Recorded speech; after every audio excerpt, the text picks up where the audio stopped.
Now in the elimination round, we're also going to start calling the games on the tables, so everyone is aware who's playing and you can watch the best matches. On table 1, we have Krutzki versus Kuchera Zipfel. Table 2, Hoffmann Spredeman, Korea Pfingst. And table 8, Maya Hemme, Bade, Idias Gonzalez.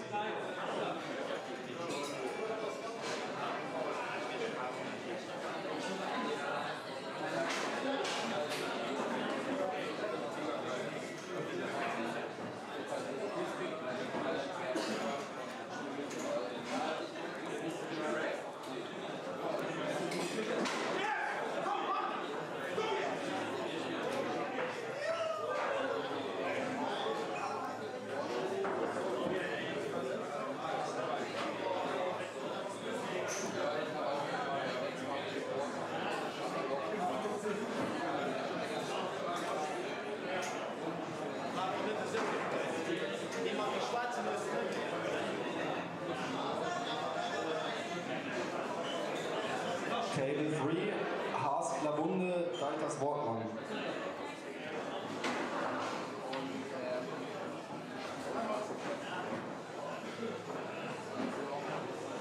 Table 4, Kunert Wohlgemuth against Kaufmann Christ.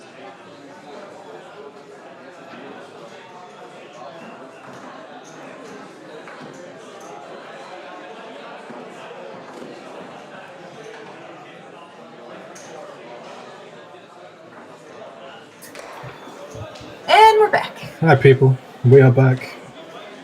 We're just here to have a nice little chat with you all before the next match starts. The next match, of course, as you can see on screen, Min Young Bai and Bjorn Krutzki against Philip Kuchera and Stefan Zipfel. Another interesting one. Philip not been super active in the scene recently, but yeah, he's had a lot of good things happening in his life. He got married during the lockdown time. He's opened up a restaurant in Austria. I've heard is very good. Yes. But that's eating up some of his weekends. Yeah, but he is here, and he is a very, very good forward, and it should be exciting to see what happens. A little bit of a clash of styles. Min Young, who lived in South Korea for a while. But he's back in Hamburg. But back in Hamburg, yep. We'll get the ball moving really slowly on the 5. Look to brush, and we'll take some time with the stationary series all the way from the pole side as we're seeing him warm up now. Rumors that Kuchera is actually practicing now. I can see that. He's warming up right now on the table. Practice Philip is quite dangerous. It is quite dangerous.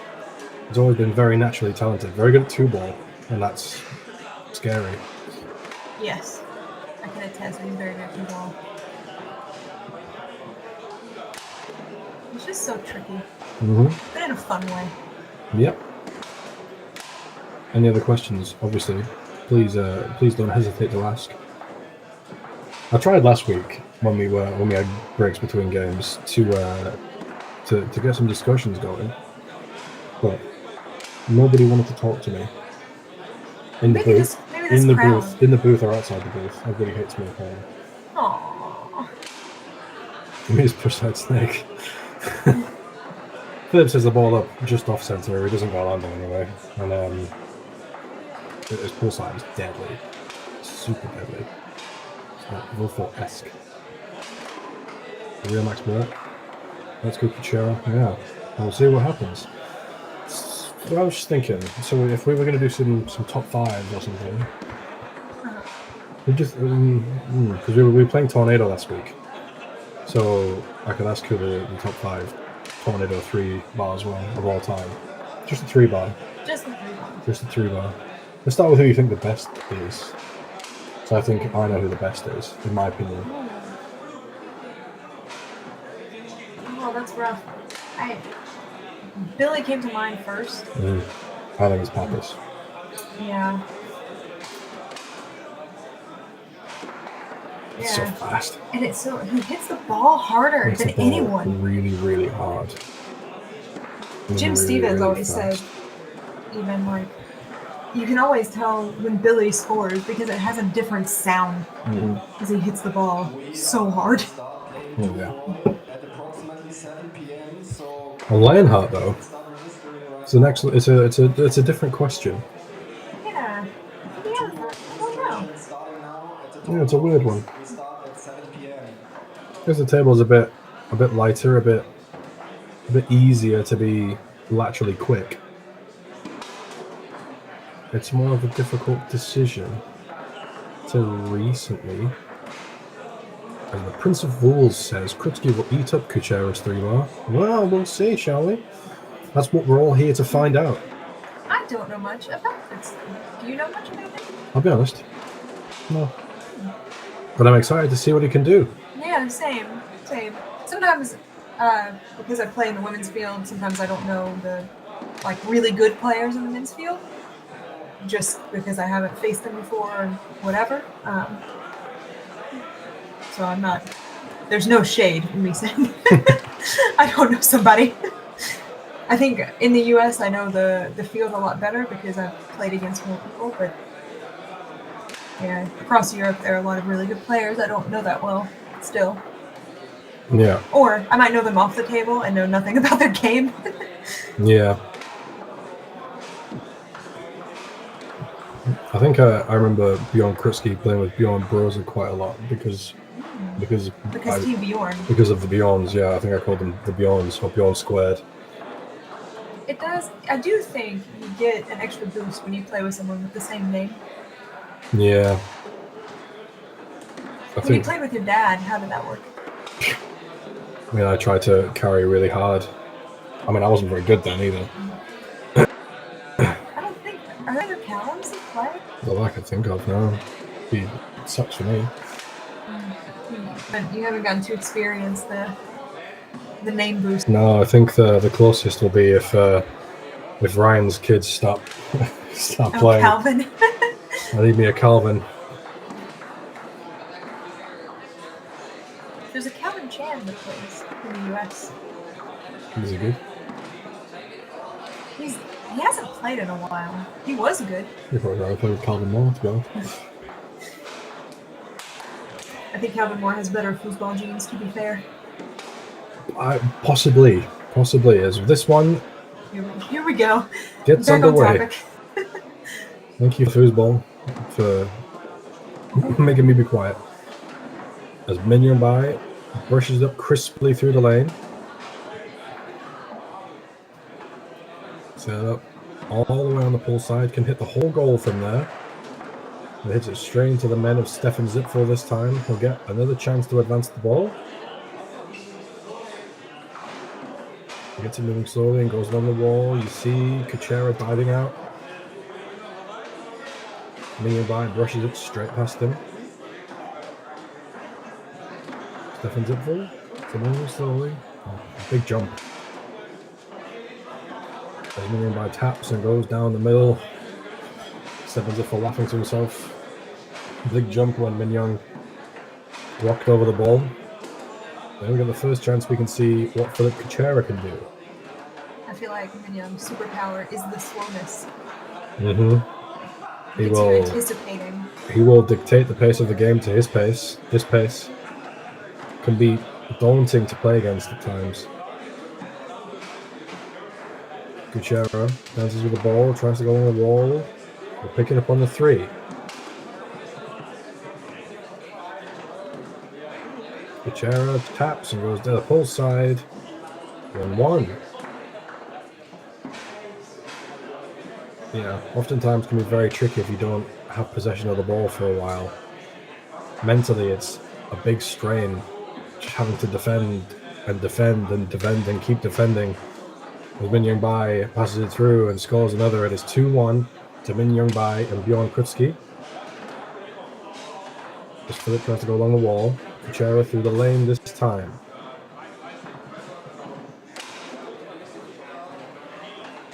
Chance to even it up. Kuchera taps. Looks like he cut that one. I'm not sure if that was intentional or not, but it didn't go in either way. Kritsky sets the ball up in bank position. See Philip just bobbing off the straights a little bit. trying to fork him out. Tries to go for the outside bank, and it wriggles all the way through to Min Young Bai, who's scored well so far. 66%. Thinks I can do that maths. Discussion about whether the ball went in. I mean, it went straight down the middle. If it went in, it should be easy to tell.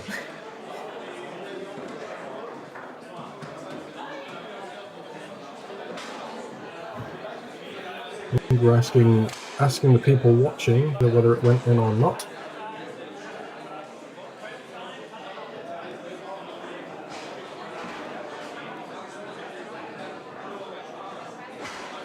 We'll continue the discussion, maybe get a referee. Yeah, it's not a bad shot.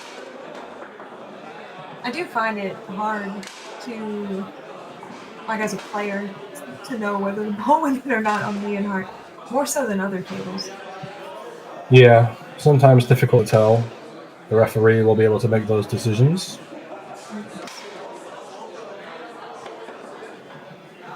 It's interesting that you have these two Leonhart players that are disagreeing. Yeah, I think Stefan's saying that the ball hit his man square on and that he raced. It looks like I mean, if it hit the man square, there shouldn't be a discussion. But Yeah, we can't really tell what is happening based on what we can see through the camera. There must be something a bit deeper than.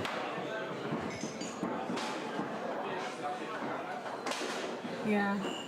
Based on the camera angle, now I will say, Callum and I don't have the table sound on, but based on just the angle, I thought Zipfel blocked it. Yeah, me too. At least that's what it looked like to us.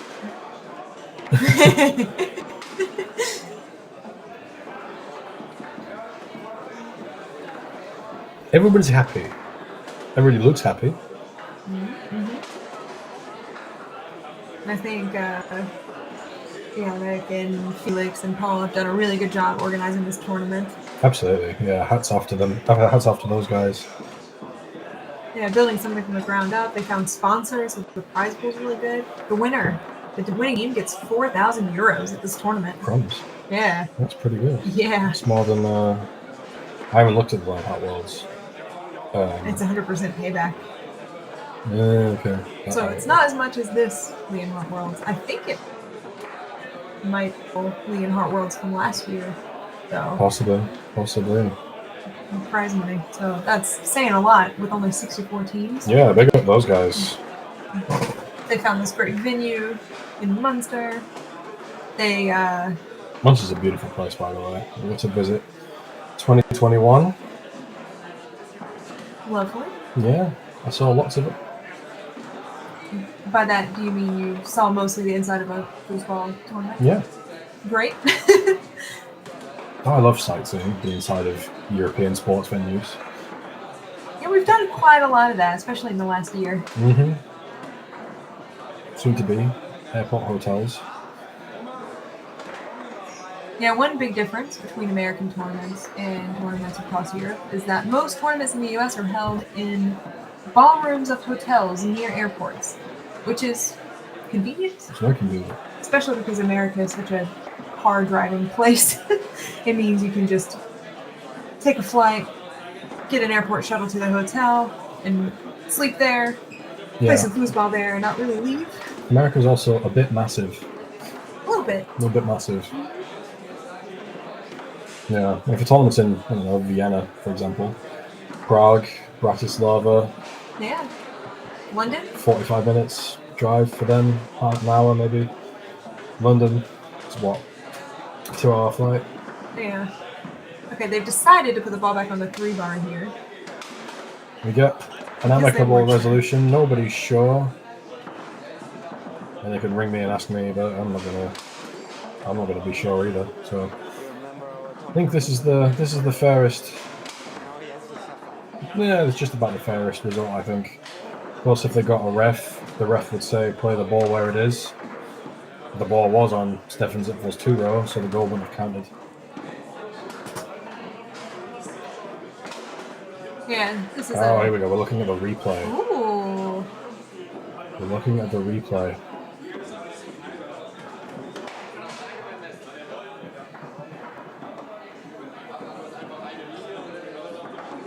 the replay and you hearing us. Oh no. I hope it's muted.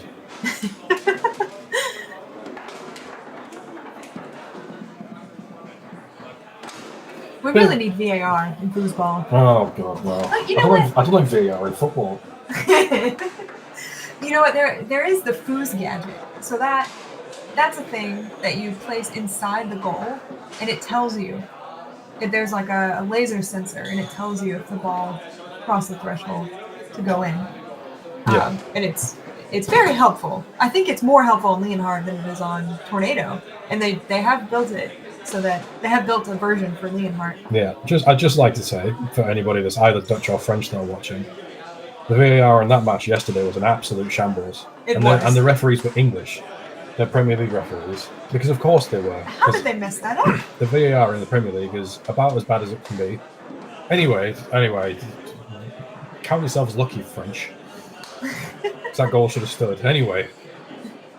Not that anyone's salty about football. I'd like to be. I don't want to talk about anything. But anyway.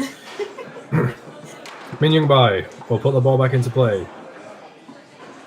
And stroke it out to the far side. So.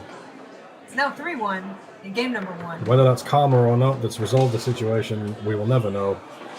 And it's 3-1 to Min Young Bai and Bjorn Kritsky as Kuchera goes along the wall.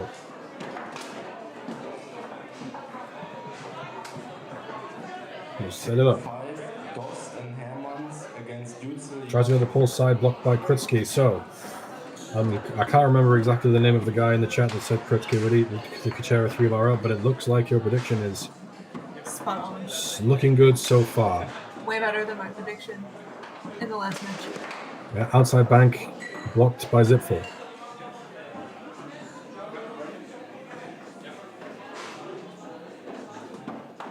We'll flip it over, trying to get Kuchera possession.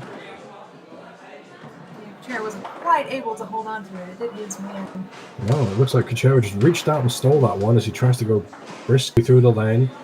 Can't hold on to his pass. Outside bank, blocked again by Zipful. The rigorous zone of the Austrian-German combination holding up to the stationary bank series. Tries to slide that one down the middle with the pin. Can't get the ball to Kuchera. As Mignon taps and goes down the wall. Will look to extend the lead. Will go within one of the first game win, and he goes nicely between, down the middle. Stefan bobbed out a little bit too far. Mignon takes full advantage, and Kuchera puts it in quickly. Maybe a little bit of frustration. We're seeing the Mignon slowness superpower happening. Yep. Phillips rushing a bit, and you feel the need to rush when you're playing against that style. Yeah. Mignon will never change, really. He mixes up the timing very nicely. As Bjorn Kritsky just hits it straight into the man of Kuchera, who tries a little hezzy hammer push kick. Philip again, a little bit frustrated. He can't hold on to the pass. And Bjorn Kritsky will set the ball up in the middle, in the bank position. Look to either score or give his partner possession, but he gives the possession straight to Philip Kuchera, who loses it backwards. Little recoil, not happy with himself that he's making these mistakes. And Min Young Bai will shoot for a first game win. Bai takes his time, tries to get in the middle, blocked by Zipful. Kritsky now will set the ball back up. Haven't seen him hit lots of banks cleanly so far, but he's cleared the zone nonetheless.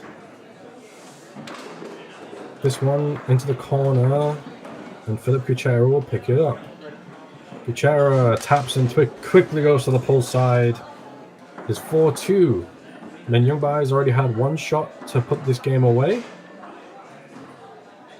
As he goes nicely along the wall. Maybe he'll take a timeout this time. We haven't really seen Young make any mistakes. Not as such, no, as he rocks and rocks and rocks, and there is the timeout. As predicted. As predicted.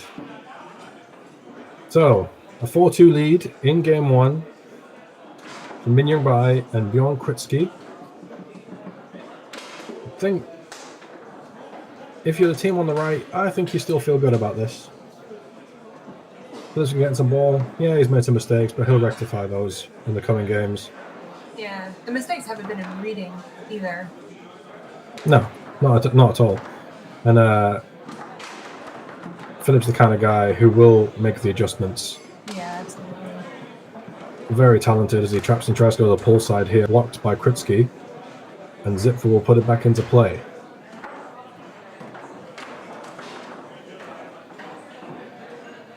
Zipful circles the ball, goes down the middle and gets his partner Philip Kuchera another possession. Who's going backwards as well. So he takes a little bit more time here.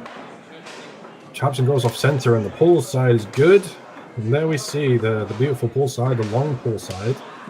Kuchera, as he tapped out to the push, tightened Bjorn Kritsky up, and he slams home the long. So it's now 4-3. 4-3 lead for Bai and Kritsky. Min Young-bai has 2 shots to put this game away. If Stefan Zipfel can make another block, it might get a little bit more nervy for Min Young-bai. But as I say that, he slams home the long push, and it is 1-0 to Min Young-bai and Bjorn Kritsky. Philip Kuchera are having a bit of a laugh. It's good to see. It's going to be a little bit frustrated in game 1, but laughing it off, and I'm sure we'll get a totally different Philip Kuchera in game number 2.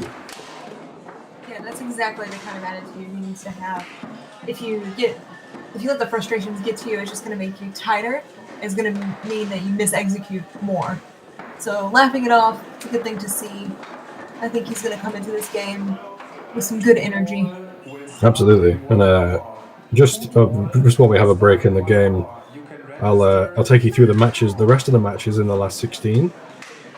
So right at the top of the bracket, first place finishes in qualifying. Ruben Heinrich and Johannes Wahler are playing Christoph Diaz and Leo Stamera. If you remember all the way back when in 2014, when Christoph and Leo won the Leonhart World Championships. Always a difficult team to play against. Christoph Diaz, not seen a lot of him, but has come back to foosball swinging, let me tell you. Just below that, the winner of the match above will play the winner of Marius Meyerhammer and Matthias Bader against Steve Diaz and Bruno Gonçalves. There's quality all over the gaff. Yeah, there's so many good teams here. Yeah, Mark Dost, Twan Hermans playing Refi Guchel and his partner as we get this one back underway. Here we see Philip taking more time on the 5 this time, exactly what he should be doing. Yeah, this match, of course, in the other half of the bracket with Tony Spraderman and Bjorn Hoffman in it. Skuchera has his first effort blocked. Second effort to the pull side. Blocked again by Kritsky.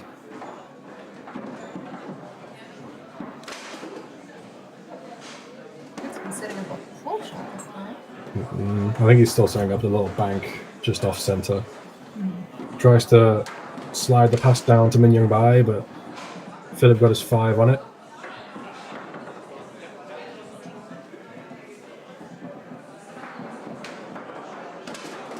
And this one drops in. Is it Montel Jordan? I got 5 on it.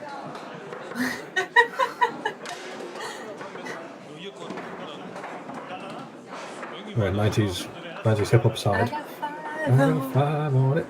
90s hip hop aside, Philip Kuchera has his pass stolen. Min Young-bai gets his 5 on it. And we'll shoot for a 2-0 lead. Oh, that was tight. It was very tight. And a timeout. The Tom Yor timeout from Kuchera and Zipfel. Wow. He famously, whenever he goes 2-0 down in any game of anything, will take a timeout, stop the momentum, recollect his thoughts, and go back in. Just to continue going through the matches that we've got. So Mark Dost and Twan Hermans are playing Refi Kuchel. Never mind. Take a bit more time for me, eh? Let me do the preludes. This Kuchera goes nicely through the lane this time. Kuchera tapping, tries to go to the pull side, blocked by Kritsky. Kritsky in general has put up great defense in this match so far. Maybe he read Krause's comment about his push side. I'll tell him you said that, Krause. Philip tapping. It goes down the middle. Cut that one back. Looks like by accident with the little tap on the table from Kuchera. It is 2-1. Emilio Baez's pass blocked by Philip Kuchera. Goes up through the lane this time, but can't hold on. Haven't seen much offensively from Stefan Zipfel so far. This one banked off the outside wall, up into the air and off the table, and Bjorn Kritsky will get the chance to put the ball back into play.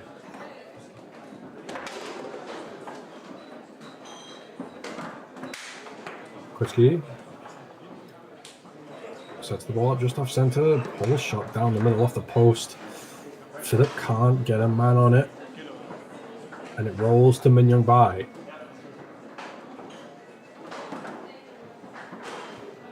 Bai's just dead still, and Stefan Zipfel slides the man out to make the block. Inside bank, on goal, just off the wall. He hit that so clean. Shot down the middle, blocked by Bai.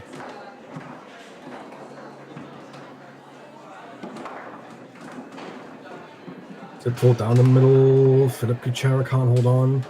Kritsky loses it forwards, is stabbed forward by Bai, and Stefan Zipfel ends up with the ball. This one down the middle again, and Bjorn Kritsky will end up with it this time. Pumped that pull shot off the inside post the last possession. Let's see what it does this time. Tries to slide the pass down. Stabbed forward by Kuchera, can't hold on a 3. And the ball's rolled into the table. I'm going to get rid of it and restart. Kritsky. Down the middle, step forward by Kuchera, and then Young Bai will pick up the ball on the 5. Quickly up through the lane. Remains 2-1 in game number 2. Min Young Bai and Bjorn Kritsky hold a 1-0 lead. Bai tries to go the long hole, was blocked initially by Zipfel, but it goes in around the man. A 3-1 lead, a nice break if you're the team of Bai and Kritsky, and this one is lost forward by Kuchera.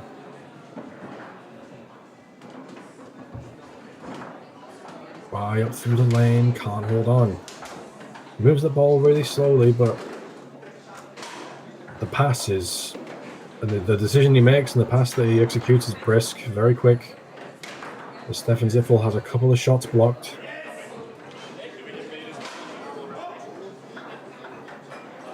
Tries to go down the far lane. Off the outside wall, blocked by the 5 of Min Young Bai.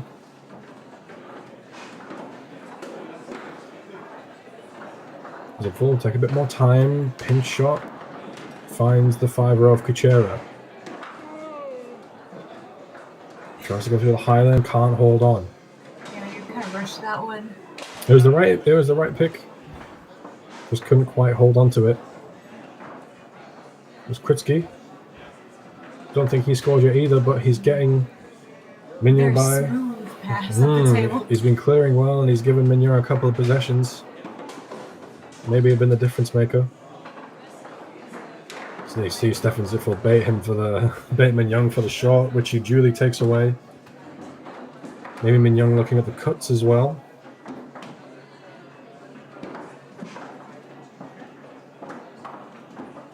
Pull shot down the middle. I think we're going to have a discussion about whether that should go on a 3. I think Philip thought he was jarred. Maybe by Min Young's 5-bar. And we're going to award the ball to Kuchera on the 3-row.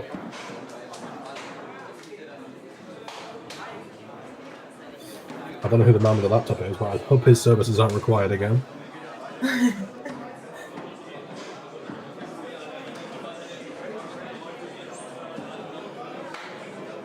Yeah, I'm not sure how many people we've got watching on YouTube. We've got 115 people watching on Twitch. It's 115 total. 150 total? Yeah. That's cool, isn't it? That's good. Yeah.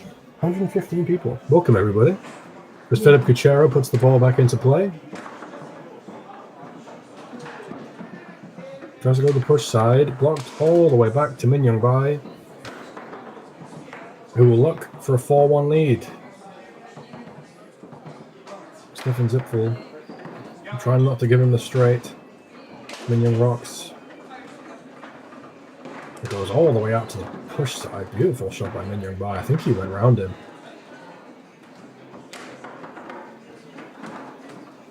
Cuchero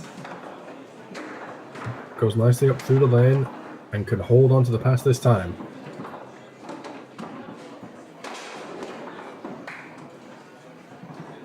Phillips taking his time, tries to go to the push side, blocked by Kritsky, all the way back to Stefan Zipfel. Tries to bank it down the middle, came off a couple of men. Kritsky keeps it out. And he slams the pull shot down the middle. And there we go. A 2-game lead for Min Young Bai and Bjorn Kritsky. And we're just Philip's just not getting enough ball, I think. I think that's the biggest issue. We talked about it last match when we watched Miguel dos Santos lose to Tom van der Kelt to lose to Yannick Correa and Dominic thinks it's all about percentage of this game. And if the percentages aren't good enough, you're not going to win matches. No. No, it's true. As predicted by the chat, Kritsky has really come up big with his blocking in this match. I'm going to try and do the rest of the bracket before they start again.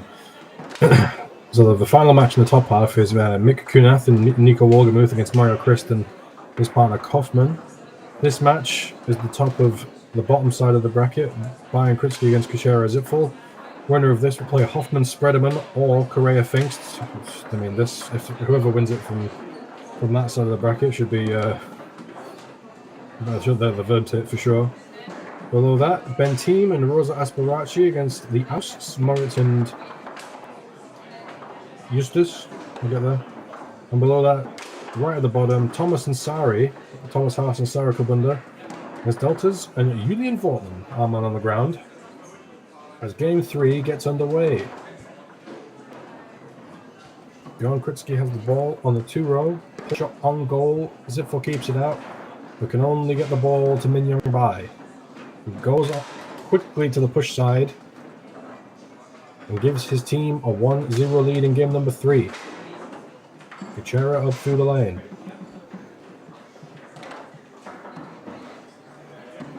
Push side, recoil. Lovely shot. If you're Philip Kuchera, that is the confidence booster that you want. 1-1. Game number 3. As Min Young Bai has his wall pass blocked, will reset. Try and go through the lane, partially blocked by Kuchera. It's partially blocked by Stefan Zipfel. My apologies. Philip Kuchera will pick it up in the goalie area. Reset it off the goalie and then hit it. And cut it a little bit down the middle. Philip Kuchera feeling himself back there. This is the 2-ball play that we were talking about. This is the 2-ball play. Let's see what he can do with Min Young Bai's snake. We'll move the men slowly. Maybe try and race the snake out there. Oh! Min Young Bai hits the post and it goes all the way into his own goal. I thought Philip got the man on it. But you're usually right about these things. Either which way, it went into his own goal. That is something we can say for sure. Yes. As Min Young Bai will get another possession. Maybe like to see a timeout from him here. A few quick goals from Kuchera and Zipfel. Although, as I say those words, he quickly puts the ball in and it is 3-2. 3 more goals from Bai and Kritsky would see them advance. But Kuchera and Zipfel have a 3-2 lead in game number 3 as Philip brushes that down beautifully. Kuchera finds a tight hole down the middle. It's 4-2. that didn't look there. It didn't look there. He found it. Philip, a flow player, and he is flowing right now. Min Young Bai will look to pull within 1. As it goes down the middle, just behind the man of Stefan Zipfel, who is a bit frustrated with that. Kuchera misexecutes the pass, and Kritsky gets clear all the way to Stefan Zipfel.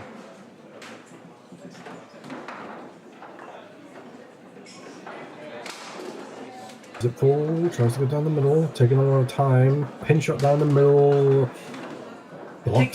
Blocked and taken away by Min Young Bai, who tries to go down the middle. Wow. Oh, he tries to execute his straight, but it hits the post and goes all the way to Philip Kuchera, who can seal game 3 right here. He tries to go down the middle, blocked by Kritsky. Great defensive plays. Yeah, on both sides. Zipfel down the middle, blocked up into the air and off the table. Well, Philip Kuchera lived to rue that chance.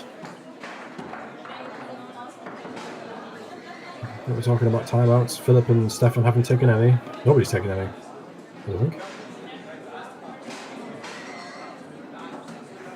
Apparently, Philip and... Yeah, Okay, there we go. yeah, I was like, but when? I knew that they had swapped, but they swapped back when they scored. Yeah. Bjorn Kritsky hit the shot to close game number 2. See what he can do here. Tries to go down the middle.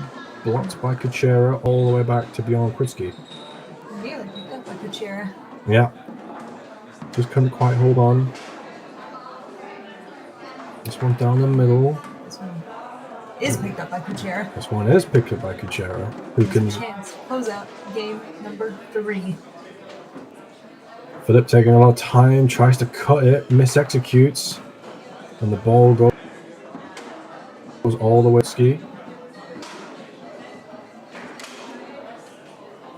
Down the middle, stuffed in by Kuchera. What a dramatic finish to Now game number 3. Here we go. So, a much better performance in game 3 by particularly Philip Kuchera, who has looked his vibrant self. That's a nice way of putting it. Yeah. It's been flowing nice. I don't want to say he picks with vibes, but I think he does pick with vibes. I don't think he picks with vibes. I think when he feels the vibes, he's a much better player. Yeah. When the vibes are on his side. When the vibes, exactly, when the vibes are on his side, as he practices the cuts, the ones that he misexecuted in the last set. And there we go, quickly going to get underway with game number 4. 2-1 lead for the German team of Min Young Bai and Bjorn Kritsky. As Stefan, another break from Min Young Bai. Stefan blocked that one, went off the wall and into the goal. 1-0 lead for Min Young Bai and Bjorn Kritsky as Philip nicely chips that one through. Difficult to read that pass with the weave to the middle guy. Kuchera rocks. Tries to go to the push side, blocked by Kritsky. He's setting it up in the middle again. Yeah, looking at the outside bank. Tries to go inside. Doesn't quite execute.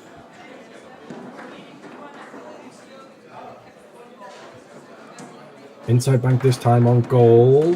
And Philip Kuchera will pick it up on the 5 as he bounces it nicely through the lane. Tries to go quickly down the middle, blocked again by Kritsky. Philip Kuchera getting himself chances. Kuchera, pull side, this time successful. It is 1-1. Philip Kuchera has leveled, and we're going to get a defensive switch from the team on the right. So Stefan Zipfel will try and block the 5 of Min Young Bai. It's worked out for them well in the last game. Mm-hmm. In the last game, it was Min Young Bai goes nicely on the wall. Stefan Zipfel jumped out to try and block the lane. Min Young Bai went behind him. Philip Kuchera will move slowly, maybe look to race.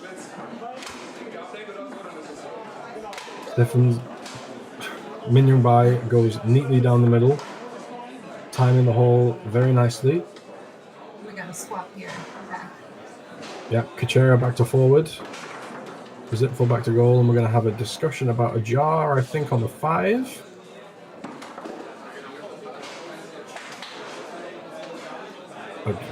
Min Young thinks on the 3. I don't think so, based on what I saw, but Putting you back into play on the 5. I think that is the correct decision. Although I can't feel the table, it looked to me like that was where the infraction occurred. And we're going to get the ball put back into play on the 5 row of Min Young Bai. And it's been a good place for the ball to be, usually.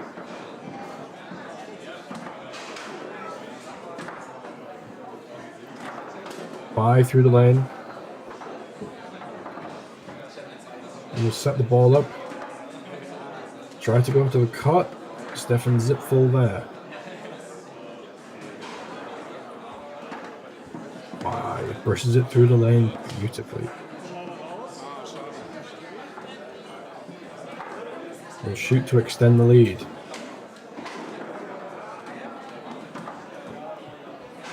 Ball up rocks. Maybe looking long, maybe going to take a timeout.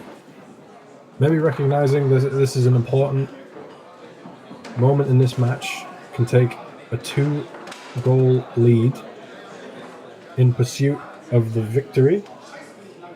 Yeah, it's not a bad timeout call by any means. He takes a little bit of time and we'll put the ball back into play and look for a 3-1 lead, a 2-goal cushion as he rocks. And we'll reset. Try to go a little long, kept out by Zipful. A bit awkward when you've used a lot of time and have to reset and hit something quick as Stefan Zipful brings it over and slams the pin shot home. It's 2-2. Min Young Bai had 2 shots to go up 3-1 and suddenly it's 2-2 as he has his brush down blocked by Kuchera. Taps goes along the wall, blocked by Kuchera again. Ron Kritsky will get the ball in the goal area.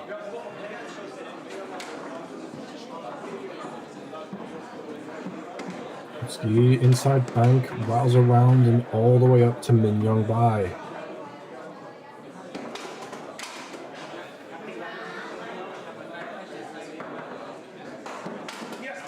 Bai will set the ball up dead still. Stefan daring him to go all the way out there. Tries to go to the straight hole. And it rolls to a dead stop. So Stefan Zipful will put the ball back into play. A big defensive sequence from Stefan Zipful is keeping his team in the match. A few missed shots by Min Young Bai.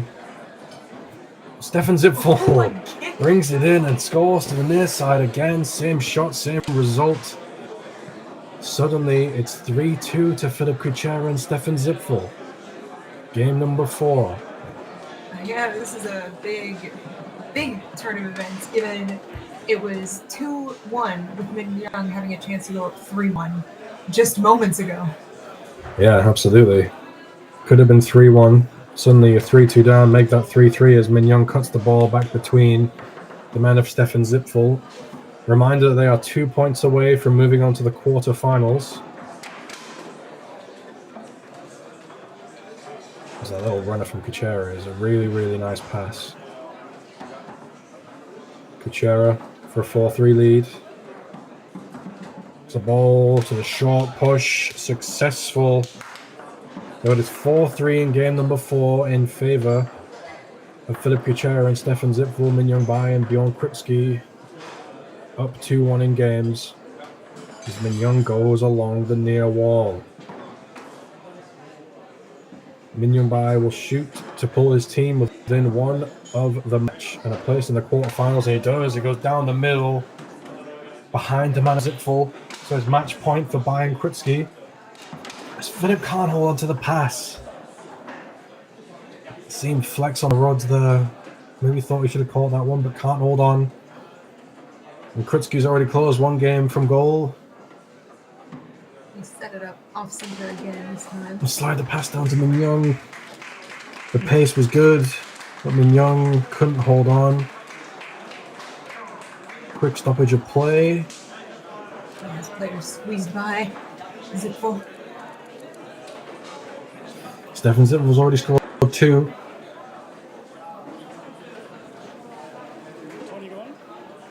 Zipful! Oh! Straight down the middle, a beautiful shot. A third in the game for Stefan Zipful, who was forced game number 5. Whoa.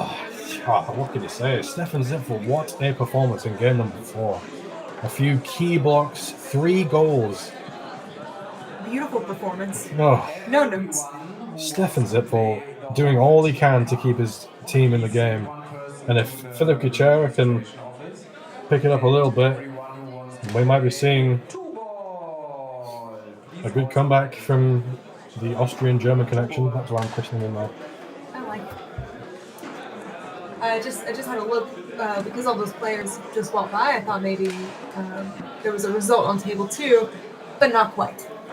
Not yet. So, quarterfinalists so far: Ruben Heinrich and Johannes Wahler will play Steve Diaz and Bruno Gonçalves.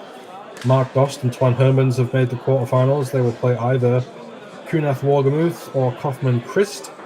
And your other quarterfinalists are Team Rosa Asperici. They have defeated the Ousts, and they'll play either Haas Grabunda or Delta's Vortman.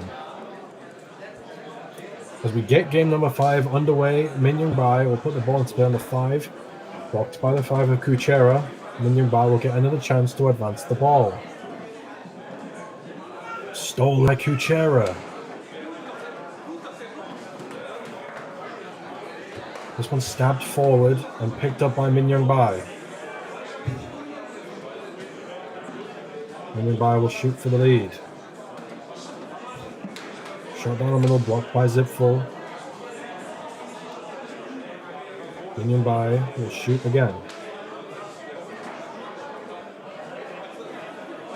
Down the middle this time, Stefan Zipful not there. And it is a 1-0 lead for Min Young Bai and Bjorn Krutsky. I feel like they've taken the lead in every game so far. Yeah, I think that's true. I don't think Philip and Stefan have scored the first goal in any of the games. As we get a different look defensively from Krutsky. Moving a bit quicker. This one kept out, shuffled the goalie out to the push side to make the block. Krutsky been pretty solid all match from back there. Never really had a spell where he's being drilled as he pumps the outside bank on goal. Kept out by Zipful, but picked up by Min Young Bai. Rocks tries to go down the middle, blocked by Zipful.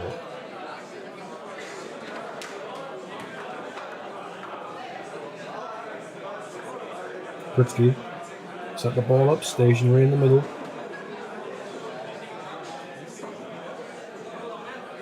I just see Philip bobbing a little bit off the straight. I don't know whether he can see that from where he's standing. Outside bank blocked by Kuchera, who gets a chance on the 3.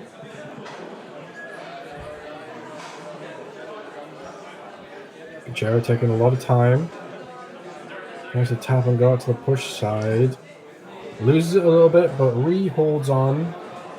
And will take timeout. Timeout's an expensive commodity in Game 5, given that in this format, in this competition, a reminder to everybody that the game will go win by 2 to infinity. So yeah, this is not an ITSF tournament. This is not an ITSF tournament, and the games could go on, in theory, forever. I hope not, because I'd like to sleep at some point tonight. But I would like to see it overtime. But yeah, an overtime would be interesting to see, as Philip Kuchera will put the ball back into play. Tries to go the pull side, blocked up and dunked in. To be fair, I think this is the first of these kind of goals for the team on the right, whereas the team on the left has gotten a few of these. Yeah, you feel like you would do something like that if you're Kuchera and Zipful. As Min Young Bai bounces the ball off the wall and goes nicely down the wall. will look to retake the lead. This time out to the long, blocked by Zipful. Quick shot down to the near side, kept out by Kritsky, who will look to give his partner a shot after the ball is put back into play. Kritsky, a shot of shot a mini pull shot series, little bank stuff. Zipful rolls slowly past him, he can't keep it back in his zone. Mistake by Zipful, see if Minion Bai can capitalize.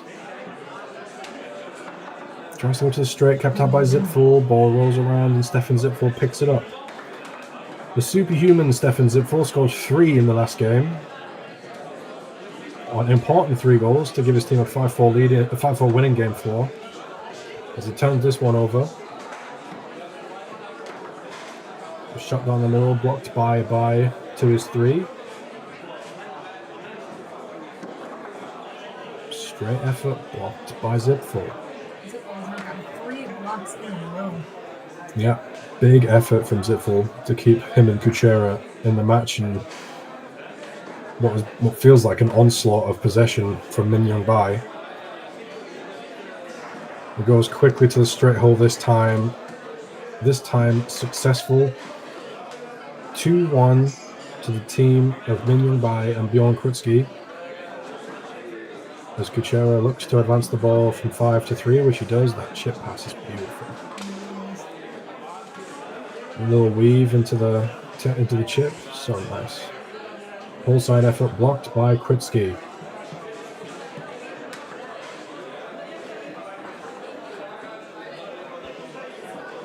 He sets the ball up in the middle. Little mini bank. Put by the 5 Kuchera to Min Young Bai. His 5-bar percentage has got to be pretty good all match. He tries to go up, but can't connect.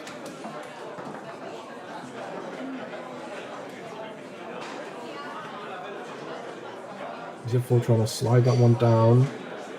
We'll get the ball back. Quick, short pin effort. As Kuchera bounces that one nicely through the lane. Kuchera taps. Tries to go to the pull side, blocked by Kritsky.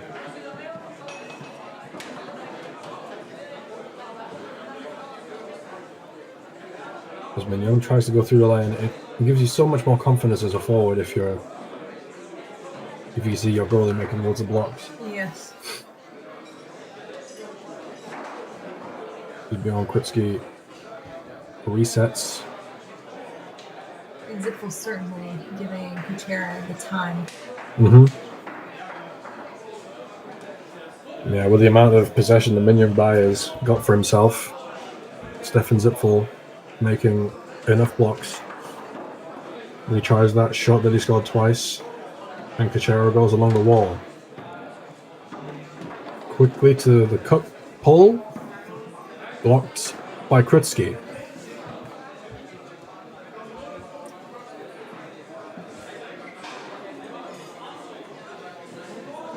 Kritsky sets up off center. He usually shoots the little push shot from here, outside bank.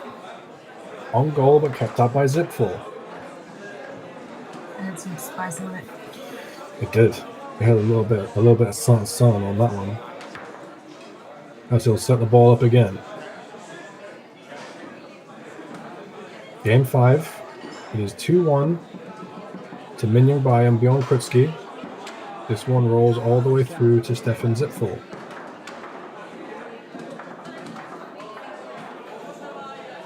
Zipful, big pin. Scores again. I don't know what they're saying to each other, but Philip should be saying thank you.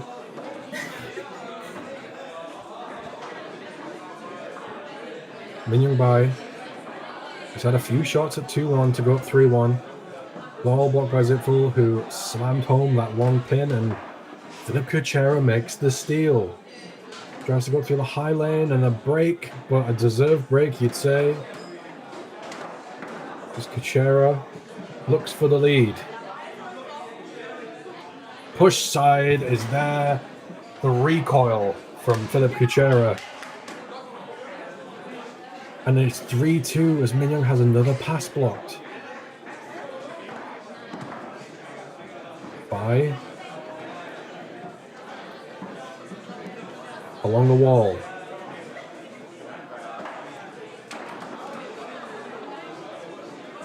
We'll set the ball up.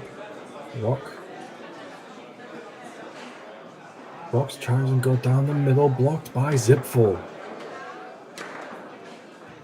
Fans on that effort. Looking at the inside bank. Let's go down the middle, and Kuchera has another possession. He set the ball up off centre this time. I think he looked to go down the middle, and he does. Slightly off centre to the push side. It's match point. It's match point now. Match point for Kuchera and Zipful. Min Young Bai needs this one. Can't hold on to the pass. Stefan Zipful, who scored 4 goals in the last two games. Tries to go down the middle, blocked towards the goal by Min Young Bai. Zipful with a couple of fakes. A reset. Tries to go down the middle, just about holds onto it. Philippe Kuchera will stop play to remove something from the playing surface.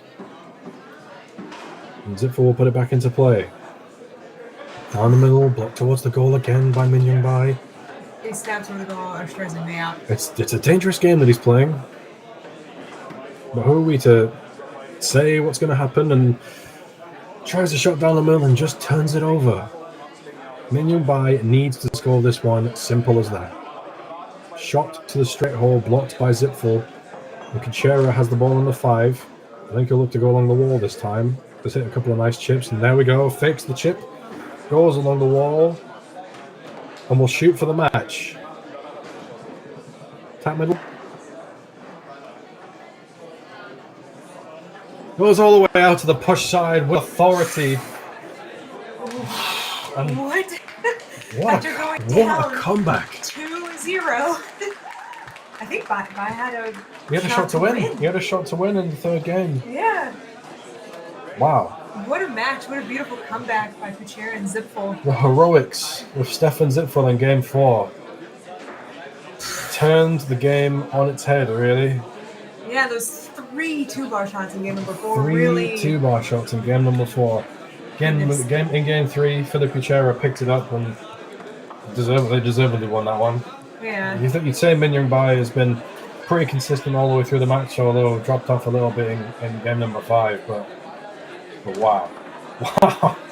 As Philippe Kuchera hits some push sides with authority to win his team the match. What a game we've seen. Wow.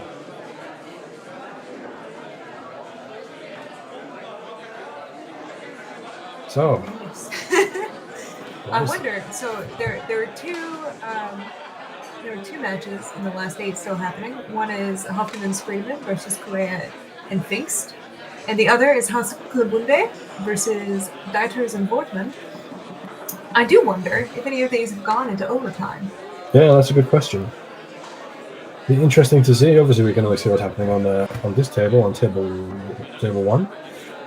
The winner of this the winner of this match will play the winner of Johan Hoffman and Tony Spreadman, Yannick Correa and Dominic Pfingst. I just want to. It's just good. It's just so good. The little weavy chip passes. I knew in my head what was going to happen. They faked that chip, and sure enough, Min Young Bai was out there trying to get there, and Philip went along the wall, setting it up beautifully. Hit loads of pull sides. The push side was there. He hit them all, recalled them all. Aggressive but very fair, and what a match we've just seen, man. What a match. It's beautiful. All 129 people that have been here to watch it with us. That's just a sign of things to come, hopefully. But yeah, that was last 16 round. You can only imagine the foosball just gets better as you get further into the final. My word. What a match.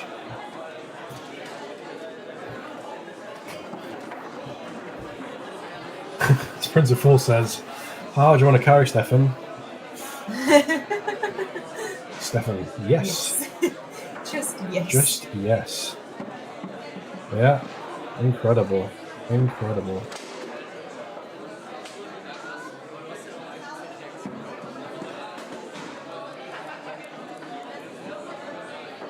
Feel after the hard T, no TH in spelling. I just call him Nick.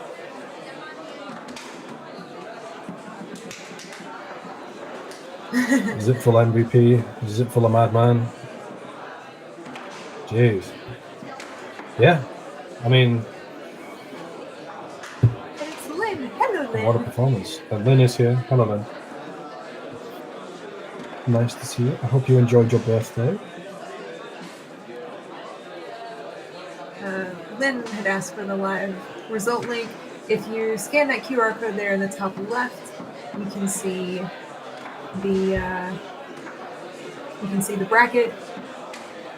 You can see the qualification results.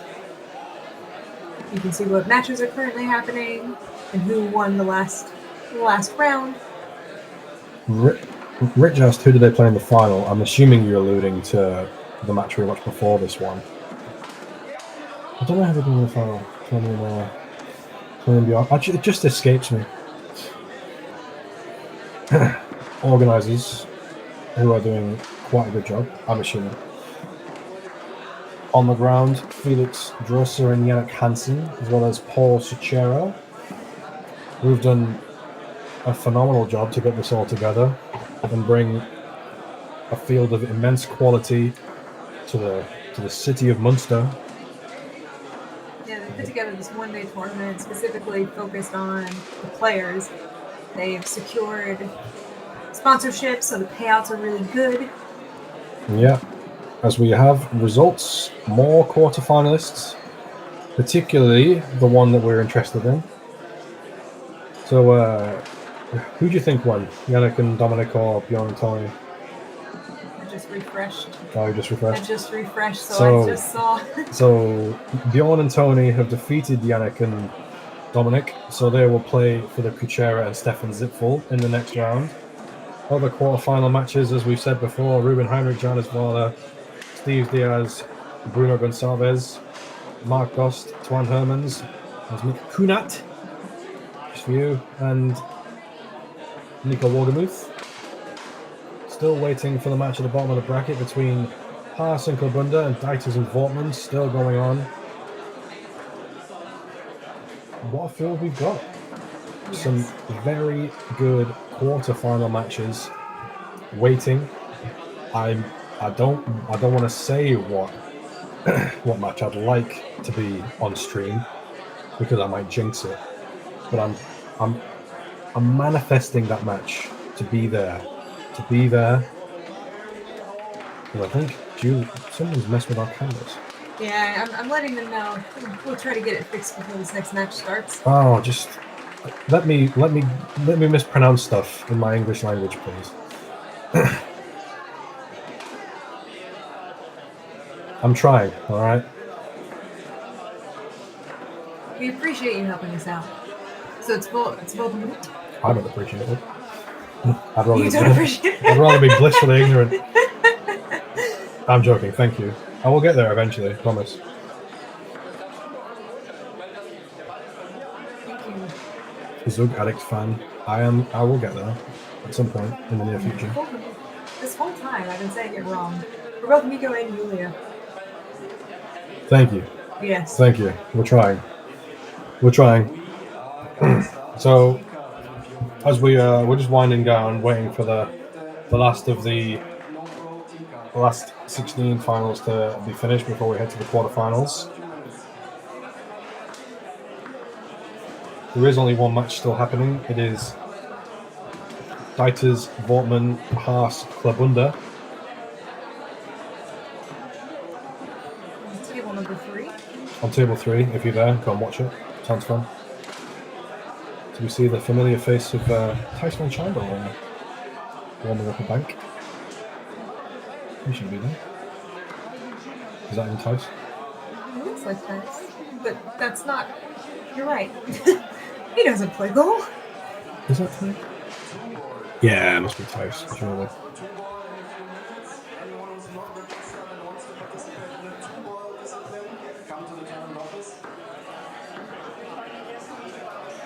I always want to open aerial. That's more fun.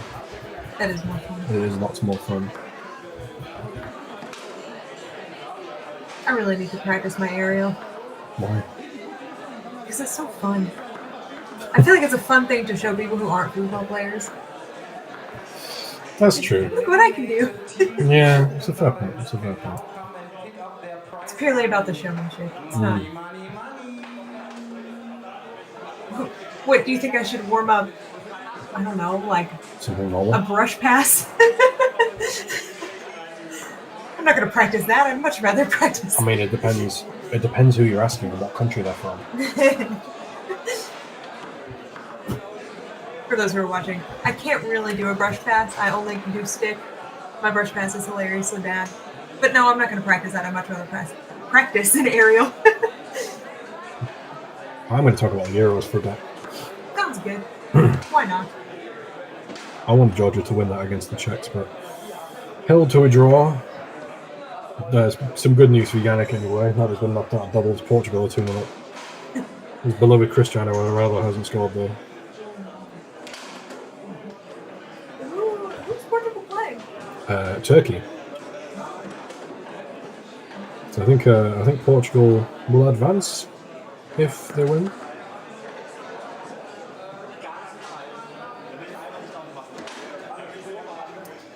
What do you think, Alan? Is it coming home? No. I love your optimism. I've watched England play with my eyes. Oh Lord, it's bad. Right, alright, okay. We're gonna have a break before I get more irritated thinking about how bad England are at football. As soon as there is a match back on table 1, we will bring it to you. Until then, stick around. Quarterfinals coming up next. Again, I don't know what match is going to be on, but I'm manifesting it.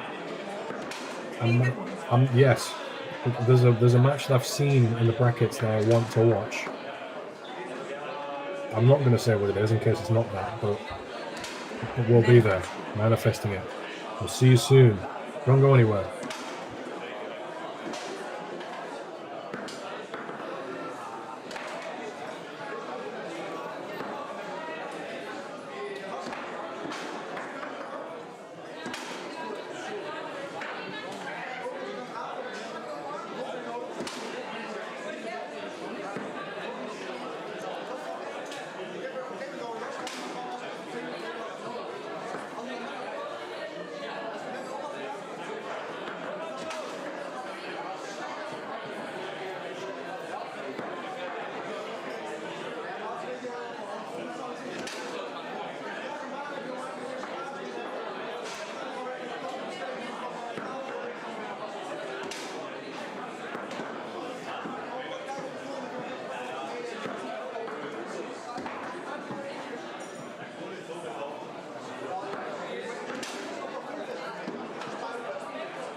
its matches. So we have on table 1 Heinrich Wahle against Diaz Gonçalves. We have on table 2 Dost Hermans against Kunat Wohlgemuth. On table 3 Kutschera und Zipfel against Hofmann and Spriedeman. And on table 5 Thieme and Rosa Aparici against Haas and Klabunde. Let's go.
Hi everybody, we are back, Hello. bringing you quarter-final action from the Fypfoos Open, live from Muenster, Germany. We're going to have, on the left, Steve Diaz and Bruno Gonzalez out of Luxembourg, and on the right, Ruben Heinrich and Johannes Wahler out of Germany. All pin shooting, so it should be a bit different from what we've seen so far. Lots of snakes, pin shooters all around this game. I'm excited. Excited to see different shots happening. Should be good. Should be interesting. Ruben Heinrich, man, he still holds the multi-table world championship title in singles.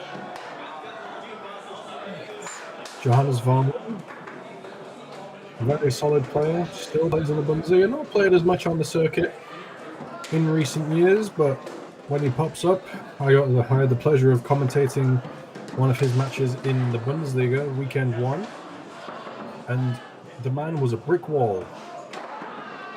So in the match, Nico Wolgemuth had 3 times the amount of possessions as Ruben had. I think Ruben scored 5 out of 6. Nico scored not as many as that. You think that might have something to do with why they're playing together today? I think it could do, yes. They played together then as well. So Yes. yeah, a well-practiced team. Steve Diaz and Bruno Gonzalez, of course, we've seen them play together as well. Yeah, should be an exciting one. Bruno Gonzalez has been in at least one multi-table final that I can remember. I believe losing to Tony Sprayman and Robert Mares way back when in 2014, if I'm remembering that correctly. With Yannick Correa, I believe. Lots of experience. Bruno Gonzalez, a fantastic defender, especially of the pin shots. So yeah, we'll see. I think a strong defensive effort required from both teams in this one. Well, given the situation of these incredible goalies, do you think this match might be a bit long? I mean, we'll have to see. What are you going to predict? Because that'll tell us everything we need to know. Well, I'm thinking that it probably will be a long match, which means it'll probably be over in 3 games. You Yeah. know, if my previous record has anything to show for it. Down in time to go for an ice cream.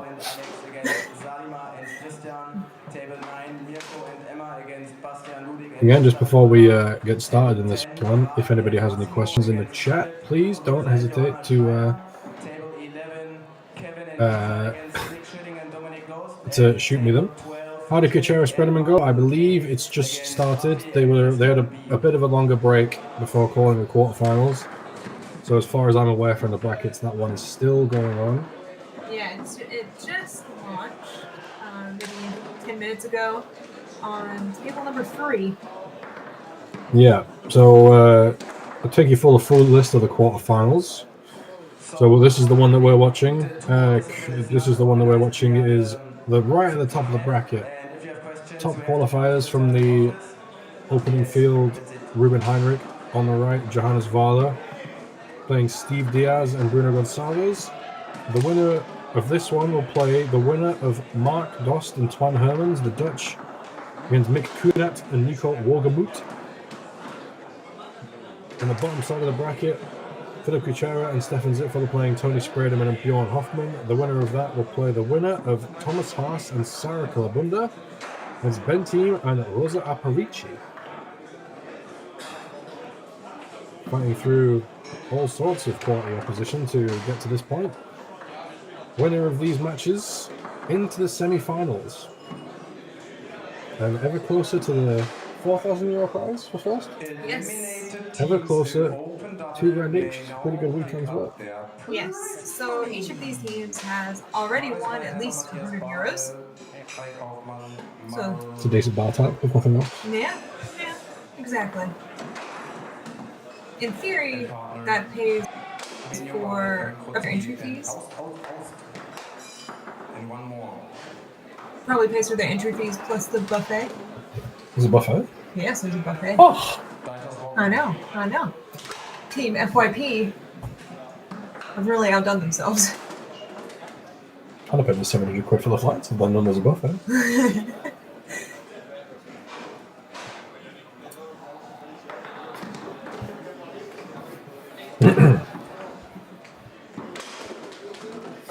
Looks like we're just about to get this one underway. The matching shirts. Are those their Bundesliga shirts? It's an excellent question. I would say no, because they play for a team. I can't remember which team. Hanover. They play for Hanover. Yeah, that's right. That's right. Oh. Don't think they're playing white, although I could be wrong. It does say Hanover on their shirts. Oh, it does? Yeah. It might not be the current one. It might be an older one, or maybe they've changed recently. I'm not sure. Feel free, anybody, to correct me. I won't necessarily listen to what you say, but I'll acknowledge it at least.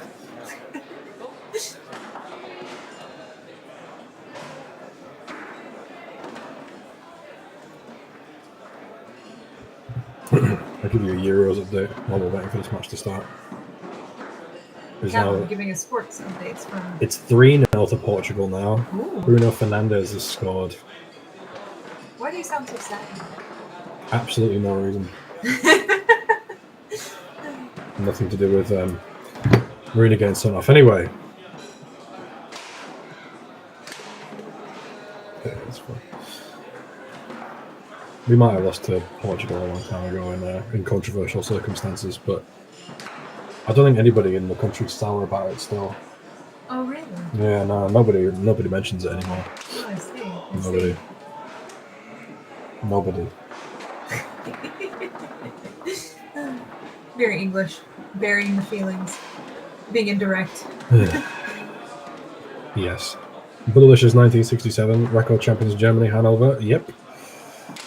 Seems like they just... even if they don't qualify particularly well, they just seem to win. And last year they played Bufkin, a Bonzini team. Just won that. Yeah. That really stacked. The team is stacked as well. The team this year's stacked. Bufkin, I think, are top of qualifying for in the Bundesliga. Closely followed by that new team with Tom Dwan and Philip Lucas in it and people like that. I think. So grouping. Sure. Yeah.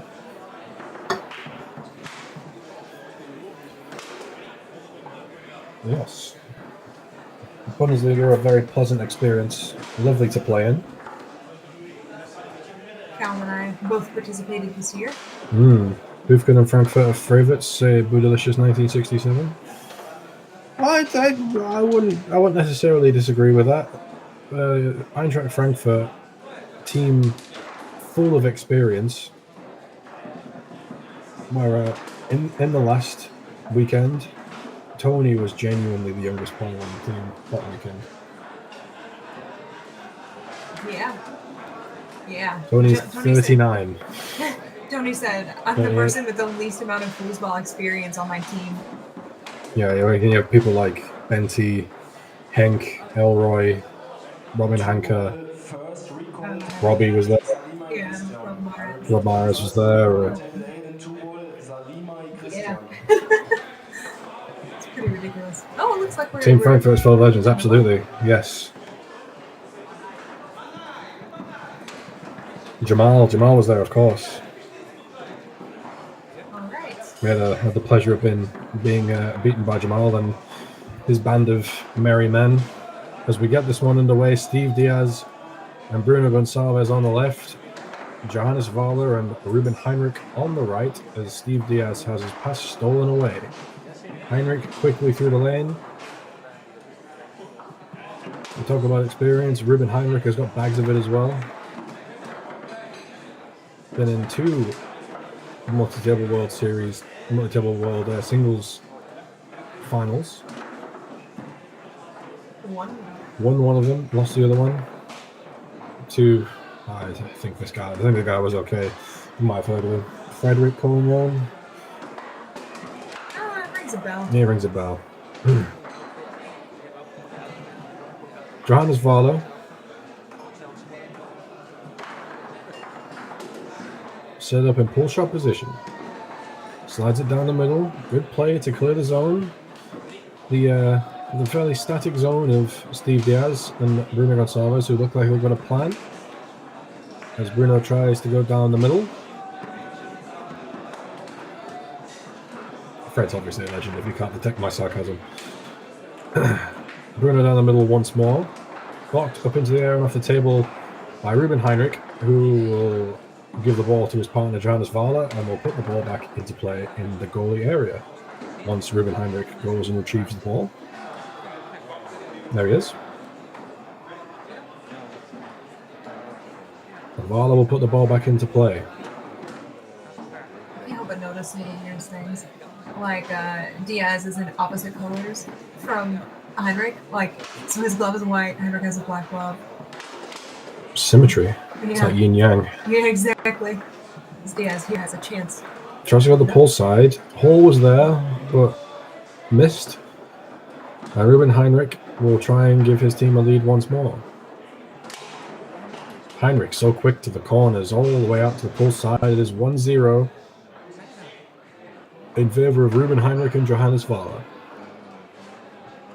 As Steve Diaz tries to rush it slowly through the lane. Watched by Heinrich. Gonçalves. He's got a very nice 2-bar, lots of options. Lots of nice passing options. Tries to pass this one. Fortunate to get it back. Yeah, Heinrich nearly picked that one up. He tries to go down the middle, and this time it rattles all the way through to Steve Diaz,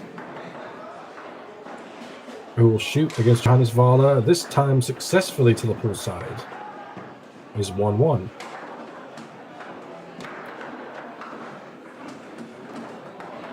Heinrich through the lane, blocked by Diaz to his partner Bruno Gonçalves.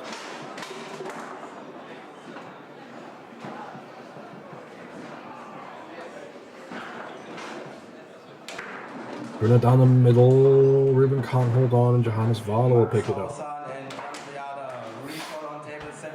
Johannes Vala will oftentimes play the percentages as he slides another one down the middle. Steve Diaz giving him that gap. Knows that his partner Bruno Gonçalves is there, but it's a good clear by Johannes Vala.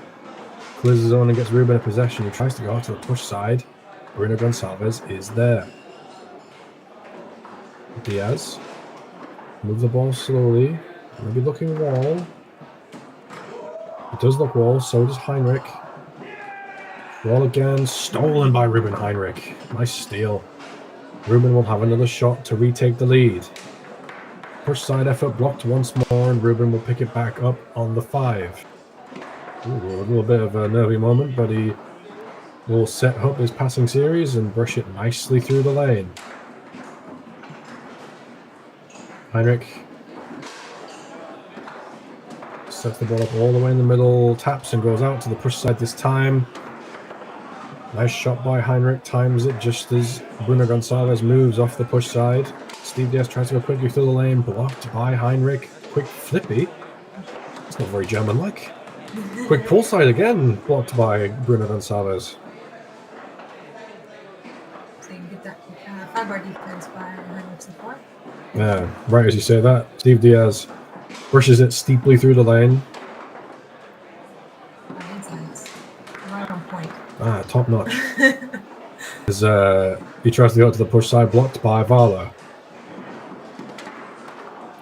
Tries that same shot again. Blocked this time by Diaz, who maybe has shuffled the 5-bar a little bit further out. Let's see what he does this time. Misexecutes that one, and it goes in. It's a 3-1 lead in game number 1 for Ruben Heinrich and Johannes Vala, who I would say are slight favourites in this one, given the amount of Leonhart experience that they possess. Johannes Vala can't keep that in his zone, and Steve Diaz will have a shot to cut the lead. He goes all the way out to the push side, and it is 3-2 now in favour of Ruben Heinrich and Johannes Vala. Ruben goes along the wall. Game number 1, 3-2 to Heinrich and Vala. As Ruben will shoot for a 4-2 lead. Tries to go to the pull side. Gonçalves is there. Heinrich sets the ball up right in the middle. Very quick to the corners. Cut this time. Beautifully executed. as Heinrich gives his team a 4-2 lead. Really nice shot by Heinrich there, timing the switch very nicely. And Steve Diaz can't quite get it through, and Vala will look to clear. Tries to go to that same hole. See Steve Diaz bring the man over to make the block. Quick push shot effort in by Vala, and quickly winning game number 1, 5-2. Ruben Heinrich and Johannes Vala. So, what are your thoughts from early on from game number 1? I think Ruben is doing a great job on the 3-bar. And then his 5-bar defense is good too, so he's just getting more chances. I think if he continues like this, it might be some quick work. Yeah, I think the defense has been the key. Johannes has made a good percentage of blocks, and Ruben isn't giving Steve that many chances on the 3 to begin with. As he brushes this one down nicely, Steve Diaz will have the first scoring opportunity of game number 2. He needs to put more of them away. Flippy down the middle, blocked by Vala. Moving slowly, trying not to give him the pull side. Tries to go pull side this time. Vala is there. Seems swapping on and off. Really trying to limit the amount of pull side that he's giving Steve Diaz. He tries to go to the push this time. Hops over the man and in. So a break to give Diaz and Gonçalves the early lead in game number 2. And that pass, it's very crisp. But really, really tough to stop. It's so steep. Heinrich will have a chance to rebuttal immediately. Push side effort blocked by Gonçalves. Gonçalves down the middle, blocked towards the goal by Heinrich. Pin shot down the middle this time, blocked by Heinrich again.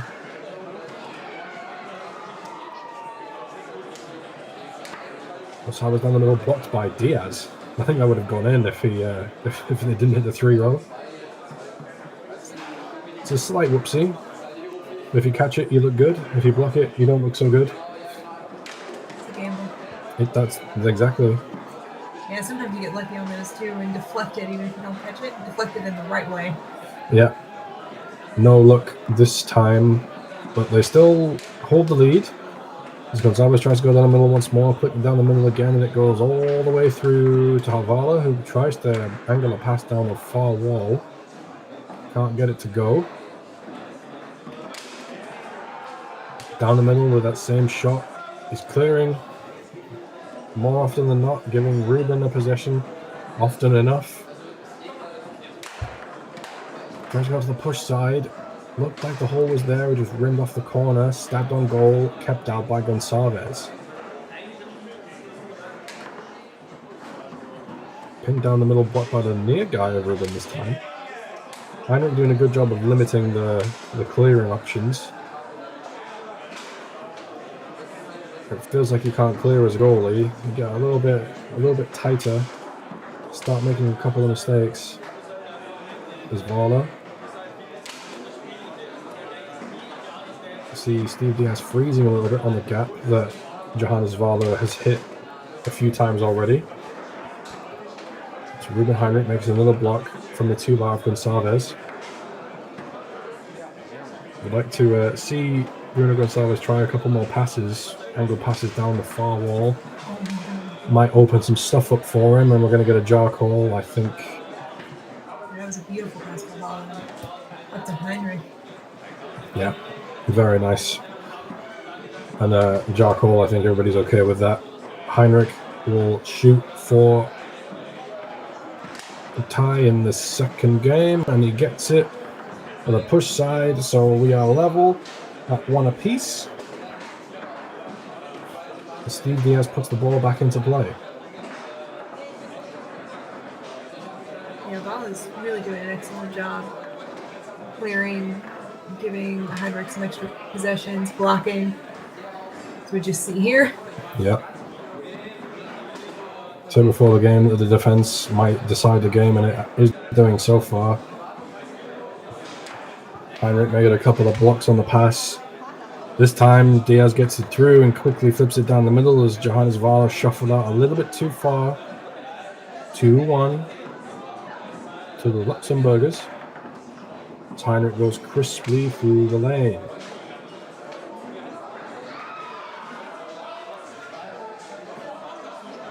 Heinrich. Deep to the push side. Yeah, that was a beautiful shot. A rocket. It was a rocket. Didn't need to hit it that hard. Bruno Gonçalves nowhere near it, but it sounds like that. It sounds better if it goes in. Yeah, it's true. Bruno Gonçalves is still a little bit tight in the middle with his defense. Ruben needs to hit a few more corners before he tries a couple of flippies, I think. But Steve Diaz will push it through and look to retake the lead. Nice shot, really nice shot to the push side. Weighed him out. See, Johannes Valder tried to limit the amount of pull side, but the push is there. Not a lot of push there, but Steve Diaz found it and he makes the steal. Diaz tries to go up, blocked by Heinrich to his partner Johannes Valder.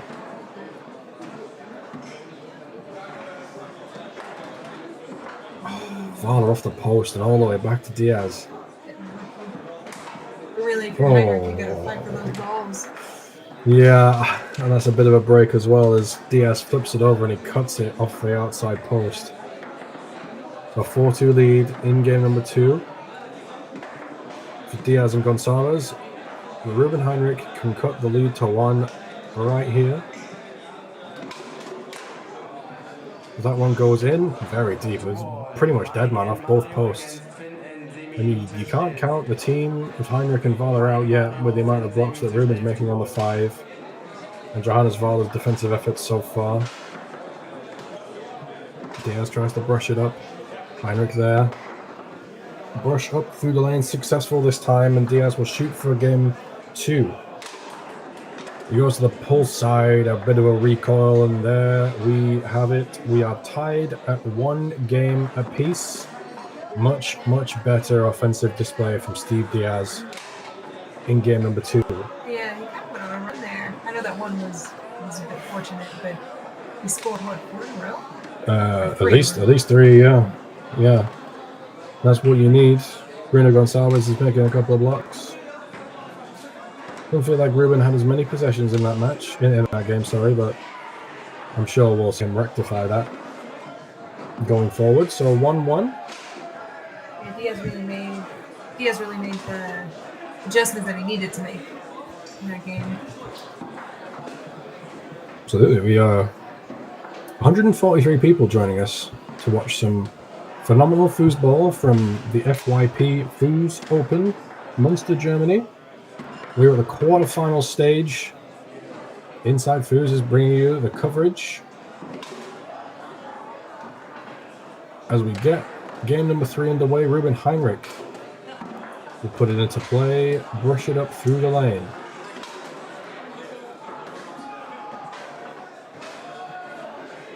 Heinrich. That was super fast. It's fast all the way out to the pull side. Goodness. And he gives his team a 1-0 lead in game 3. And he steals the pass away from Diaz. If it's another one like that, I might start calling him Ruben the Rocket. No, please don't do that. As he cuts this one a little bit back between. 2-0. A very early, very conclusive couple of balls from Heinrich and Valder. As Diaz gets this one through.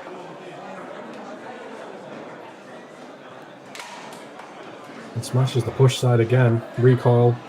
A la Philippe Kuchera, who we just watched. Recoiling his push sides. Steve Diaz looked like he made the block, but Ruben gets the ball through anyway. Heinrich to restore the 2-goal cushion. Tries to go to the pull side, blocked by Gonçalves all the way through to Steve Diaz.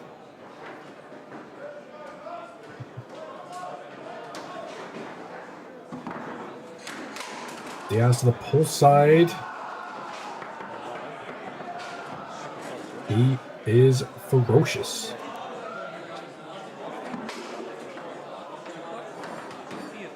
And he makes another steal.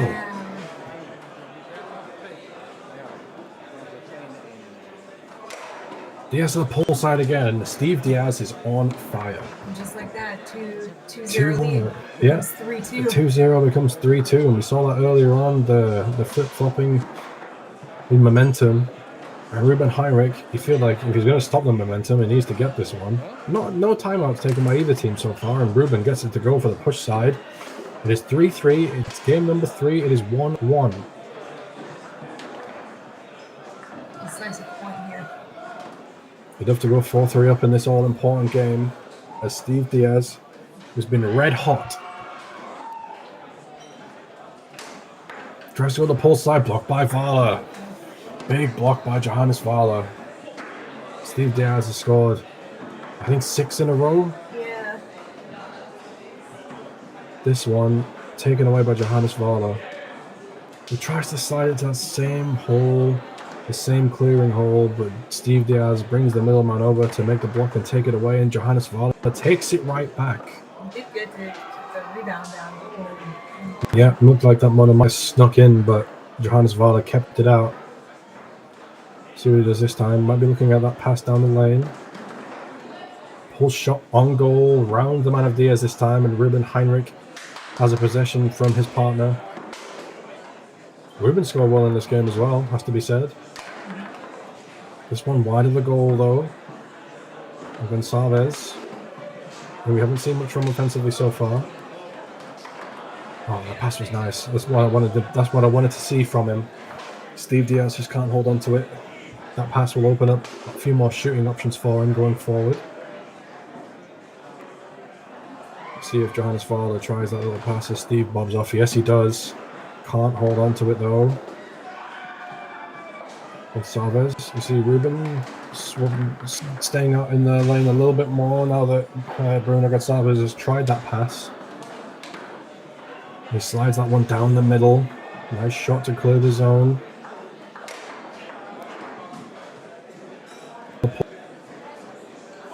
Goes in. It is 4-3 to Steve Diaz and Bruno Gonçalves.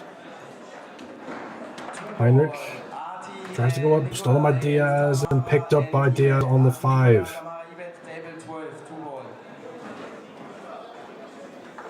Steve Diaz tries to go to the line, stolen right back by Heinrich. What a tight match.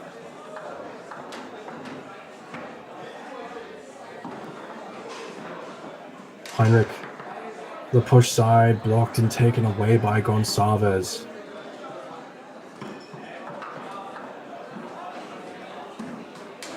Gonçalves down the middle, blocked towards the goal by Heinrich. Tries to go down the middle, blocked by Ruben and taken away. Heinrich will shoot to even this game at 4.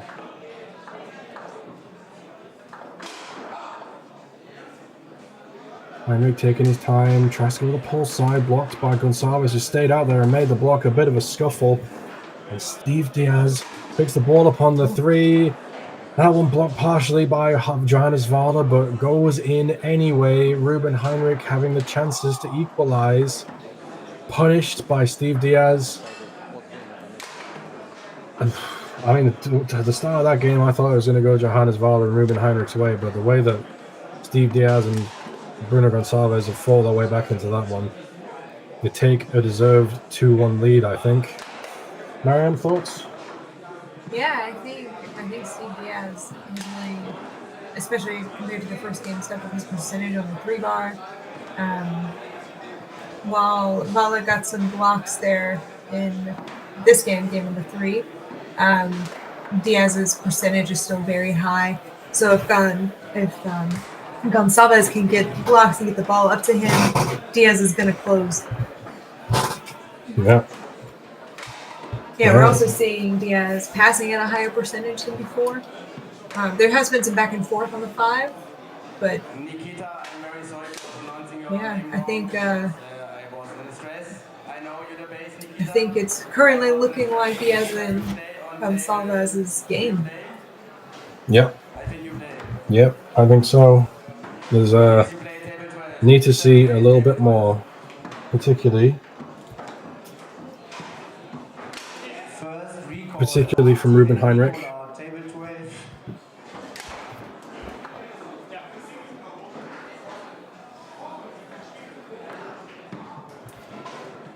We may have a third member of the party joining soon.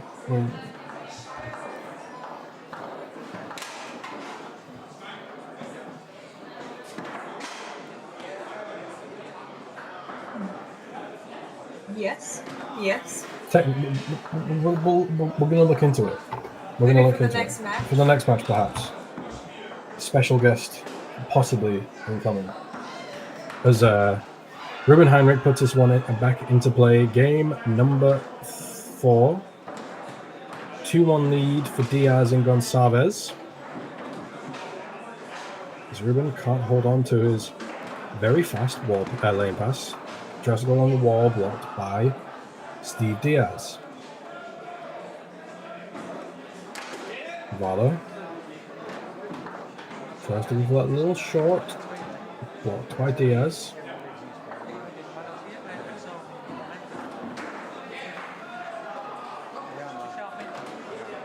Pass this time, beautiful pass to this. Pass all the way up to the 3-row of Heinrich, who will shoot for an early game 4 lead.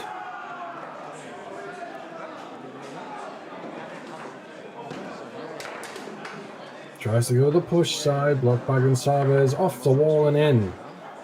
So, partial block to finish game 3, has been opened. Likewise in game 4. There's a lane pass by Diaz, nearly stolen by Heinrich, but all the way back through to Gonçalves. Pin shot down the middle, blocked by Heinrich. Pin shot down the middle, blocked, almost in by Heinrich. Kept up by Gonçalves. You feel like he's going to score at some point. This one down the middle, up into the air and off the table. So Johannes Valo will put it back into play. Remains 1-0 in game 4 to Ruben Heinrich and Johannes Valo. German team on the left, and that pass just a little bit too hard. Are we going to say that there's a jar in that? I think Ruben is asking the question.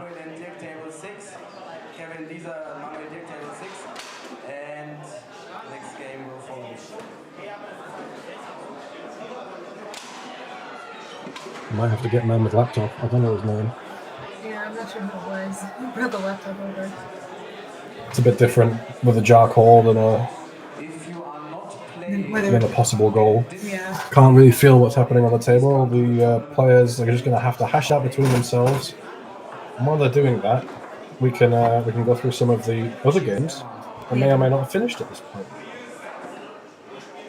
So, as predicted, Johan Hoffman and Tony Sprayderman already in the semifinals. Oh, wow. Philip Kuchera and Stefan Zipfel defeated by the American and the German. They will play the winner of Team and Rosa Respirici and Thomas Haas and Sarah Kopenda. As we continue to discuss about the jarring, maybe this is the first time we'll see a referee. Yeah. That'd be something. So Gonçalves doesn't want to give up the ball. I mean, right, so I think I wouldn't want to either, but I would like if the call was correct. But. Yeah. Yeah, it looks like so far players have kind of figured out a resolution. Yeah. In this case, it looks like neither team is backing down. Yeah, might be the first time we see a ref. Oh, I don't know who's going to ref. That'd be quite fun. Any predictions as to who the ref might be? Could be Julian. Oh no. Oh no. Oh no. Why? Because he'll be too busy reffing to fix the table. I just don't want to see Julian on stream. Why are you giving him a hard time? It's funny. Okay, fair enough. You heard it from Callum. None of him really, right? But don't tell him that. Julian does do such an excellent job behind the stream. He does. The coverage in Dallas, him, Daniel Sorger, and well, not Mattes really, Rafael, Torres, and Jim Stevens, and the sound guy, I can't remember his name, Israel. Yeah. Yeah, all of those guys that made the Tornado World Series such a spectacle to watch. And Wayne Ritchie, of course, on tables 2 and Wayne 3. Ritchie, yes. The whole crew. And me, but not Matters. No, Matters. Not Matters, no. Okay. I'll take your word for it. Well, if we were talking to Julie again If about we some have... of this, about some of the stuff that Matters has done since then, about him. Did you hear about the story about him burning the oven in their room? that was in Texas, right? Yeah. So I'm going to tell this story because we got some time. They bought an oven. They were all sharing a room. The German guys, Mattez, Raphael, Daniel, and Julian. They sensibly bought some food so that they don't have to pay hotel prices every time. Yeah, the hotel food was good. It was just expensive. Yeah, which is fair enough. And they sent Mattez up to cook the bacon. Cook the bacon on full, and fell asleep. Oh no! Oh, we do have a rep. I can't tell who it is, just from the thumb. Yes. That doesn't look like a Woodman's thumb. Mattez was awoken by the fire alarm. And of course, there's no windows in those rooms because of the air conditioning. Yes. So their hotel room stank of bacon for 3.5 days while they tried to burn bacon. And Andy broke the oven. He broke the oven? Yeah. Yes.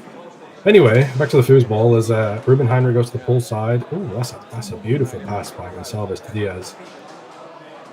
Remains 1-0. We do have a ref present now as Diaz goes down the middle. Joanna's father, a little bit of a shake of the head, thought he was there, but goes in cleanly. Heinrich goes up through the lane, can't hold on. Diaz now, the pass up through the lane. He scored very, very well the last 2 games.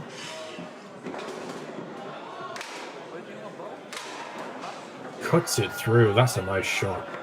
He timed the switch fantastically well. Marla switched into the stand and he cut it through nicely. A 2-1 lead.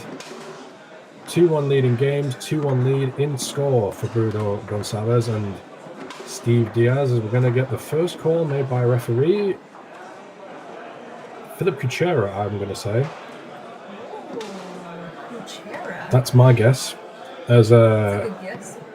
As Heinrich goes through along the wall and will shoot to equalize.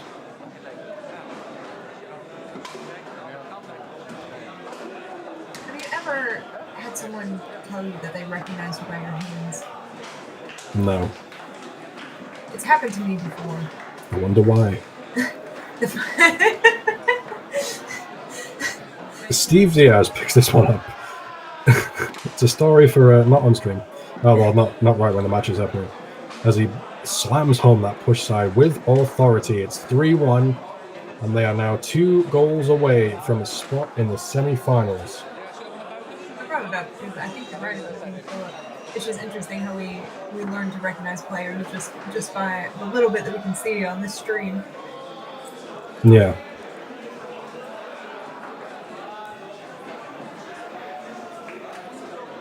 Is this a timeout? What's happening here? Oh, something's wrong with the goalie, I think. Oh, the handles loose. Yeah.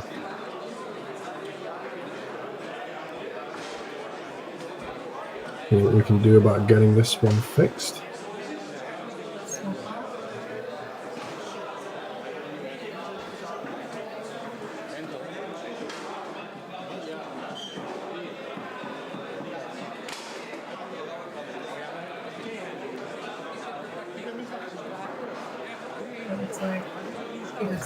Maybe. Possibly. I'll have a little bit of a read of chat while we're waiting for the table to be fixed. What is the score, please? Jorg, it is 2-1 in games and score to Bruno Gonçalves and Steve Diaz. They lead 2-1 in games, they lead 2-1 in score.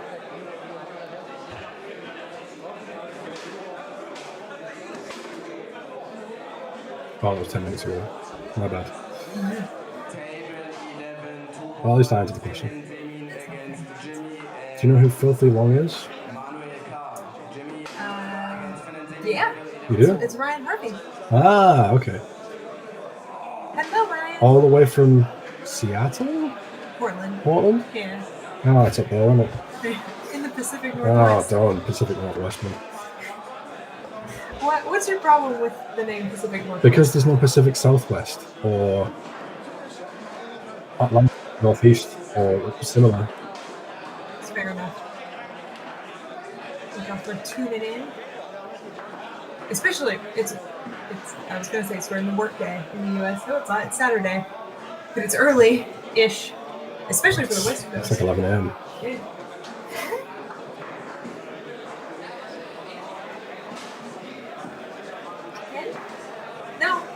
No, you're right. It's 11. So, what are you talking about? Ruben Heinrich will shoot to level, blocked by Gonçalves.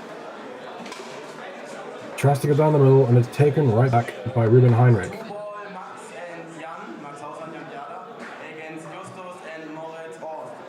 Steve Gonçalves swapping out, giving him a lot of middle. Push side, blocked by Gonçalves. All the way up and into the goalie area of Johannes Wahl. All it down the middle, blocked by Gonçalves and reeled in by the man from Luxembourg as he slides that one down. A little bit of goalie walls being played. As Varner will look to clear. Hits the man of Diaz and get another chance.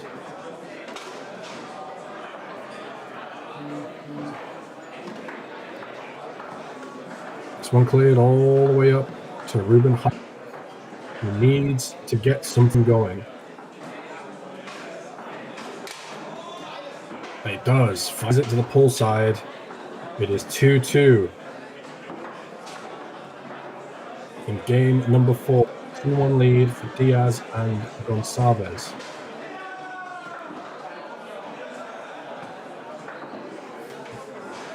Diaz tries to go through the lane, blocked by Heinrich. Pass to the near side, stolen by Heinrich, who can take the lead.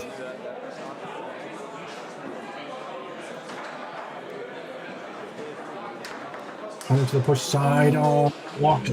Gonçalves can't keep it out. A break for Waller and Heinrich, and they take the lead in game number 4, a game they need to stay alive and book their place in the semifinals.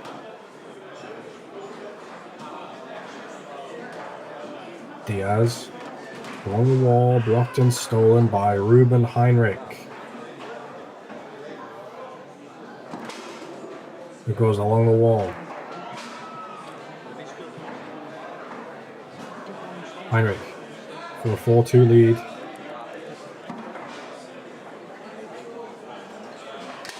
Blocks the ball and goes inside.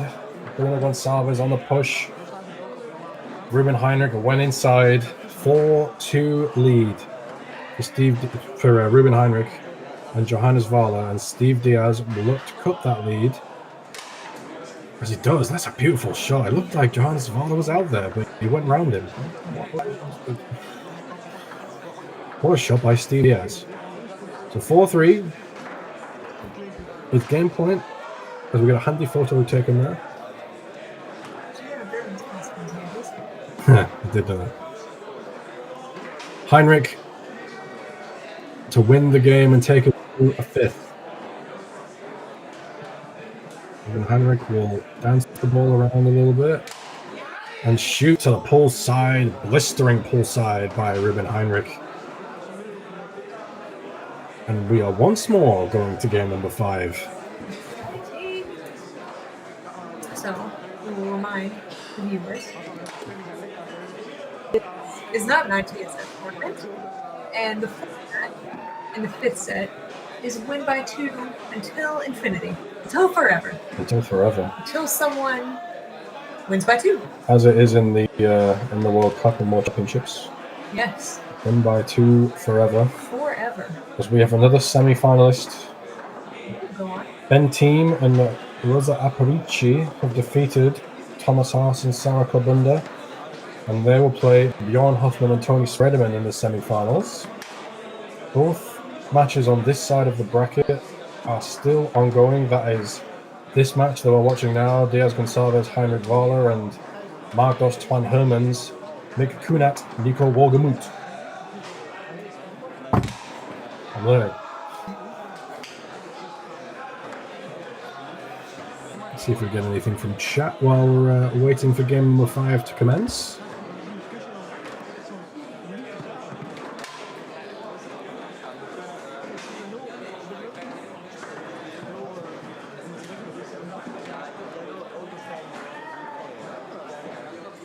Arthur Seiler, mighty rate of blocks by Gonçalves. Come on, Ruben. Let's see what he can do. As Ruben steals the ball from Steve Diaz, tries to get through the lane, and Diaz steals it right back. It's as you were. 0-0, game 5. As the chip pass off the defender of Johannes Wahler, and a quick pull side gives Steve Diaz and Bruno Gonçalves the lead. 1-0 now to the Luxembourgers, Diaz and Gonçalves. Heinrich Karl hung on to his pass, and Gonçalves will pick it up. Gonçalves hasn't scored yet, but he has now. As he slides there it goes. Just as I say it, he slides that one behind the man of Johannes Wahler, who maybe jumps out a little bit too far. A quick lead, a quick 2-0 lead for Steve Diaz. And Bruno Gonçalves here in game number 5, and Ruben Heinrich will have a chance to put the lead to 1. Shot to the push side, blocked by Gonçalves. Another push side, blocked by Gonçalves, and Ruben Heinrich will get the ball back on the 5. Tries to go up through the lane. Bruno Gonçalves will have another shot. Will they score again? Dances with it. To the outside bank, and will call timeout. The first timeout I think we've seen in the match. Yeah. Yeah, it's surprising. Yeah, is someone going to move the table for us? Let's see. Can't see the counter still, but never mind. It's the nature of foosball. The table moves quite a bit. Oh, look at this. Look at this server. Did he shave his head? Is that Yannick Hansen? I don't know. He's the kind of man that would shave his head on a whim. It's true. It's true. Okay. Table back. Kind of in the position that we like. As you can see now, 2-0 in game 5 to Steve Diaz and Bruno Gonçalves, who will look to book a place in the semi-finals. As this one hops up to the 5 of Steve Diaz, who's had spates really of being successful in the 5. That lane pass blocked by Heinrich. Seems like it's all or nothing. He gets all them through or nothing through. Gonçalves down the middle and in, and he gets another one. When you need it most, Bruno Gonçalves has scored 2 from goal. 3 points in this game, a 3-0 lead for Diaz and Gonçalves. Gonçalves has 2 of those from goal. And Heinrich, you feel, needs this one if he and Johannes Wahler are going to claw their way back into game number 5 and this match. As he hits it all the way out, off the push side, off the post, and in. 3-1 now. Diaz and Gonçalves with a 2-goal cushion, and Steve Diaz has a 5-bar possession. He's had success when he's taken his time and gone up through the lane. Tries to go along the wall and stab it through, and Johannes Wahler just about keeps it in his zone.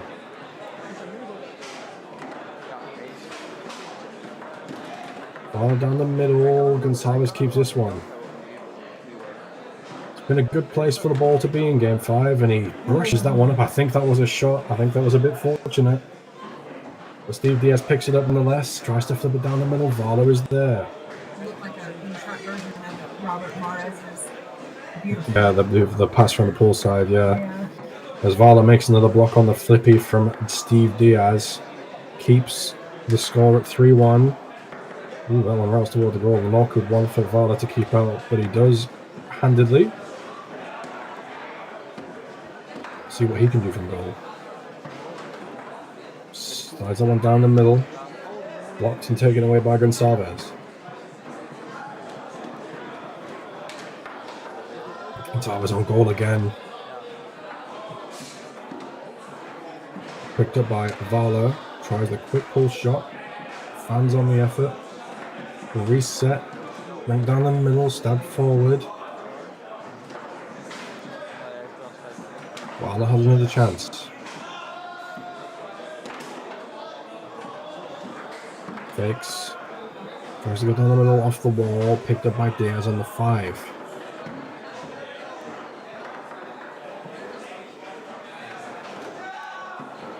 Will run a pass, beautifully done. And Steve Diaz will shoot again for a 4-1 lead.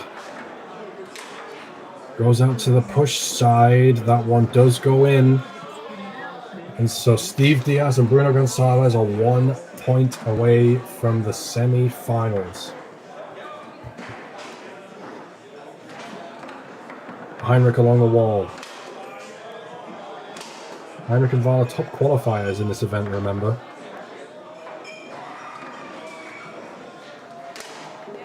Cuts it down the middle.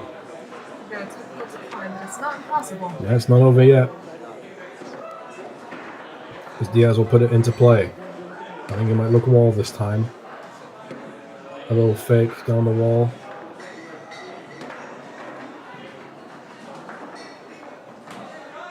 He does fake and go down the wall, but Heinrich is there waiting for him.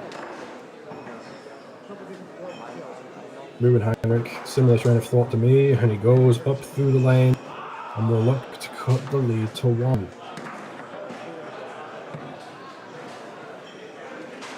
Heinrich takes his time and cuts it down the middle. And we're a goal away from overtime. From the first overtime we'll see on stream. Well, we'll see on stream anyway. Diaz puts it into play. Would like to get this one and not go into overtime. Tries to go through the lane, stabbed forward. Took his hand off the rod. Vala cleared quickly. Bruno Gonçalves has already got 2 in this game. Takes it out further towards the wall. Tries to go down the middle, and it goes all the way to Vala.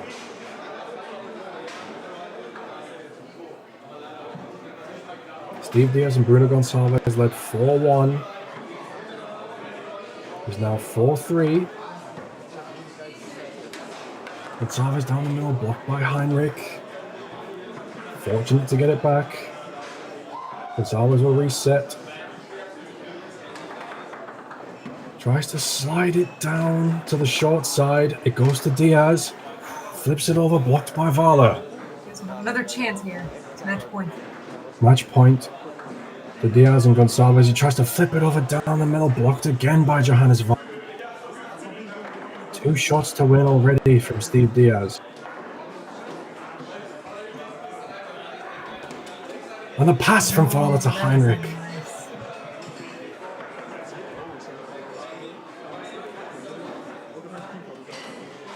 Heinrich will shoot to equal at 4. He goes to the pull side. 4-1 down. 4-1 down in this game. Heinrich and Vala have brought it back to 4-4, and we are going into overtime. Unlimited. Welcome to the Space Jam. Welcome to the Space Jam. Yeah. Thank you. As Diaz will put it into play.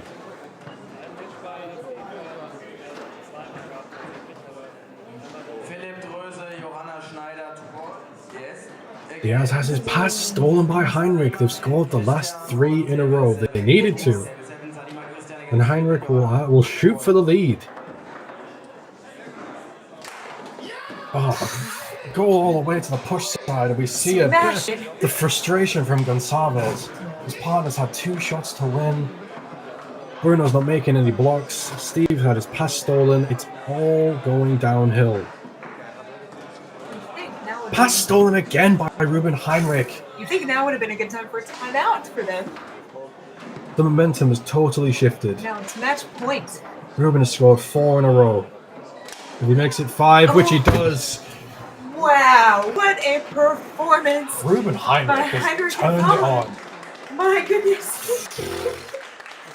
They were down almost out, but Ruben Heinrich scores 5 shots in a row, 100%, bang, bang, bang, bang, bang, to send his team to the semifinals. They win 6-4 in Game 5. Wow, what a performance! Not to mention the 2 blocks that Jahala made at match point from Steve Diaz, sending that pass up and 4-3 down. Yes. That lane pass was beautiful. Absolutely beautiful. Ooh, what a match. The matches that we've seen on stream have been fantastic. Fantastic. And we're not just getting started, but semi-finals and the final still to come. And we're bringing you one of the semis and the final. What more can we ask for? An event that's been put together by a set of incredible individuals, the sponsorship, the way the tournament's been run, the players, the format, everything has been fantastic. Wow. Okay. I needed a bit of a break after that. So let's get a little bit hot in here. After witnessing a comeback like that, we definitely need a bit of a breather. Yeah, I need something to drink because, wow. I mean, what more can you say? I think Steve Diaz and Bruno Gonçalves will be disappointed not to press on their advantage, but the resilience from Heinrich and Wahler pays dividends, and they will be in the semi-final against, I'm not sure if the other match is finished. It has, so they will be playing, I can say their names again, Mick Kunat and Nico Wolgemuth in the semi-finals. They will be playing Johannes Wahler and Ruben Heinrich, and the other semi-final will be Bjorn Hoffman and Tony Spredeman against Ben Team and Rosa Aparici. Don't go anywhere. We will be right back when we have a match for you. Until then, stay tuned. See you very soon.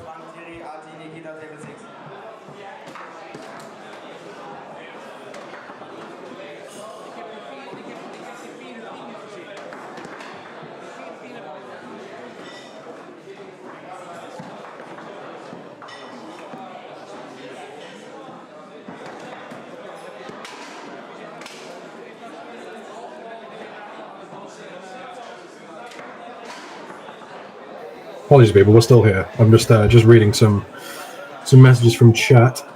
So I hope that both semi-finals are showing after each other. Honestly, I'm not sure. I would imagine that they'll play both at the same time, so we can have the final a bit earlier. Although, it could be. Yeah, we'll see. Yeah. The tough get going when the going gets tough. Yeah. Berlin's finest. I mean, it's just not a lot we can say about what Johannes and Ruben have pulled out there. 4-1 comeback. I think the final will be best of 7. Oh. I didn't know that. It's not on the flyer. Anyway. Oh, no, it is on the flyer. Yeah, best of 7. Best of 7. Yeah. Well, that'll be fun. All right, so we will be back very soon, hopefully with a new special guest.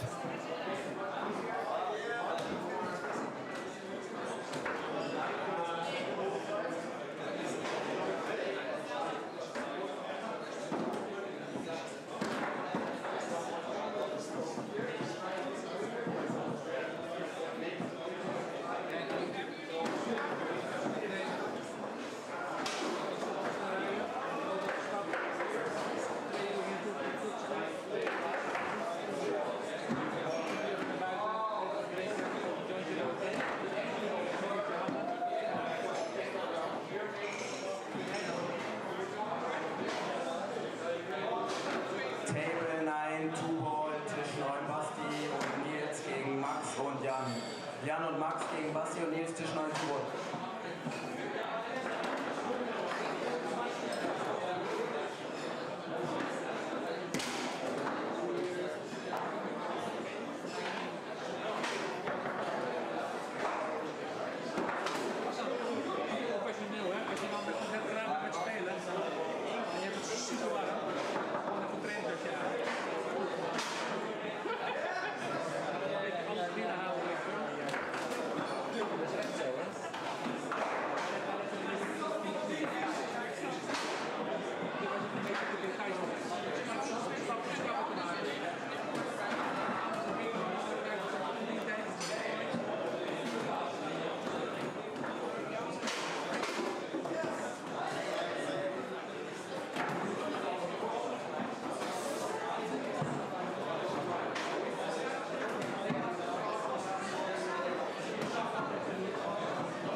competition, semi-finals in open doubles competition start now. Table 1, Björn Hofmann, Tony Spreedeman against Ben Thieme and Jesus Rosa Aparici. Hofmann Spreedeman against Thieme Rosa Aparici. And on table 5, Heinrich Wahle against Kunat Wohlgemuth. Table 5, Heinrich Wahle against Kunat Wohlgemuth.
Table 7, two-ball, Illuva and Tom against Radi and Massimo. Table 7, Illuva, Tom against Radi, Massimo, two-ball.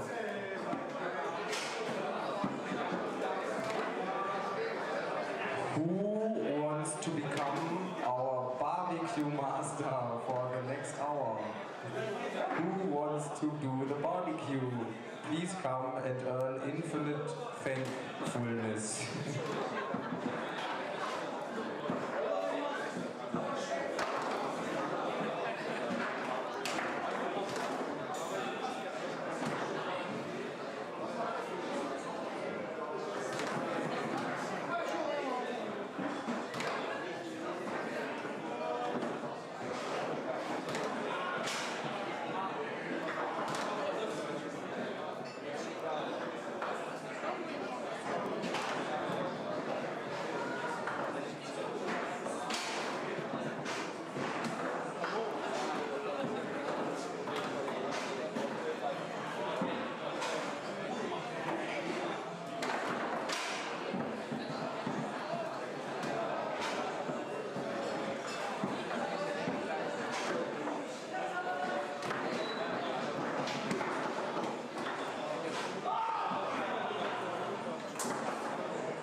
All right, we are about to be joined by a special guest. Very special guest. He is now in the room. So, special guest, do you want to reveal yourself? Hopefully I can reveal myself when the microphone works. It is special guest Richard Marsh. I don't know if I'm that special, but I'm a guest. It's nice to have you. Have you been watching, how much of the stream have you seen? So, to be honest with you, I forgot this event was happening until let's go about midday when I woke up. I tuned in just as qualifiers were finishing, and I have been here watching along since first elimination game. So, 4 brackets. Lovely. Lovely. All right. And we have on stream for you next semi-final time in the Fypfoos Invitational. Open? The Fypfoos event from Muenster, Germany. World #1 in singles, doubles, all-round nice guy, Tony Sprederman and partner Bjorn Hoffman against Ben Team and I don't know the guy's first name. Rosa Aparici, his partner. Mr. Rosa Aparici. Who have stormed their way through the bottom side of the bracket, taking out countless very, very good teams to be here. Rich, just a bit of speaking for you. I think it's Jesus Rosa Aparici. Jesus Rosa Aparici. Thank you. Thank you very much. And I also think it is Ben Tima. I'm just saying that I might have some extra research. Oh, Tima. I'm constantly corrected how to pronounce stuff by people in the chat. Which we appreciate. Please keep doing some that. people appreciate it. Anyway, how do you think this one's going to go, Rich? Any predictions? I think this could be. It could be a blowout if Tony scores well on Rosa Aparici, which I imagine is going to be the case, but I've not seen the guy play, so I will wait for a few balls. Ben Tima is an absolutely spectacular junior player from Germany, so I think he's going to surprise people, passes the score really, really well. But it's Tony and Bjorn, so I'd still put money on the left. Yeah, I think I'd agree. If Tony can put the ball in the goal at a relatively decent percentage, usually that means he wins because his 5 bar is pretty darn good. It's a bit outrageous. Some might say world class. Some might say that. Some might say I can't say what I was going to say. I'll keep it PG. Last preparations before we get this one underway. A place in the final at stake. And a shot at the €4,000 first prize in this event. Which I'm sure Tony would like to get. Maybe the thought of the prize money is a bit of a nervous indicator for people. I think he's played for some decent money in the past. It's Mr. Sprederman. It's Mr. Sprederman. Will that come into play? Who knows? But if there's anyone that can deal with it, the pressure of playing for the money, I think Tony is one of those people.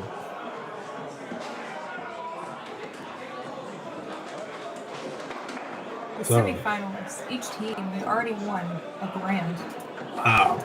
Yeah. Wow. Okay. But this match is for minimum $1,000. Second place is $2,000 in euros. First place is $4,000. So one of these teams is going to at least double their money. Jeez. It's Tony Sprederman. Puts the ball into play, passes it along the wall, taps and goes down the middle. 1-0 lead early on for Sprederman and Hoffman. His team will pass it up through the lane. Try to go to the push side. Blocked by Hoffman. He tries to go along the wall, gets the ball to his partner Tony Sprederman, and if the ball is on his 5 row, shortly thereafter it's usually on his 3, but it's blocked by team this time, and Tony gets it right back, passes it straight through. Quick pull pin, blocked up into the air and off the table by Rosa Aparici. We'll set the ball up in pull shot position. Try to go down the middle. Sprederman can't reel it in, but he'll get the ball back to Hoffman, who quickly goes with a pass along the far wall.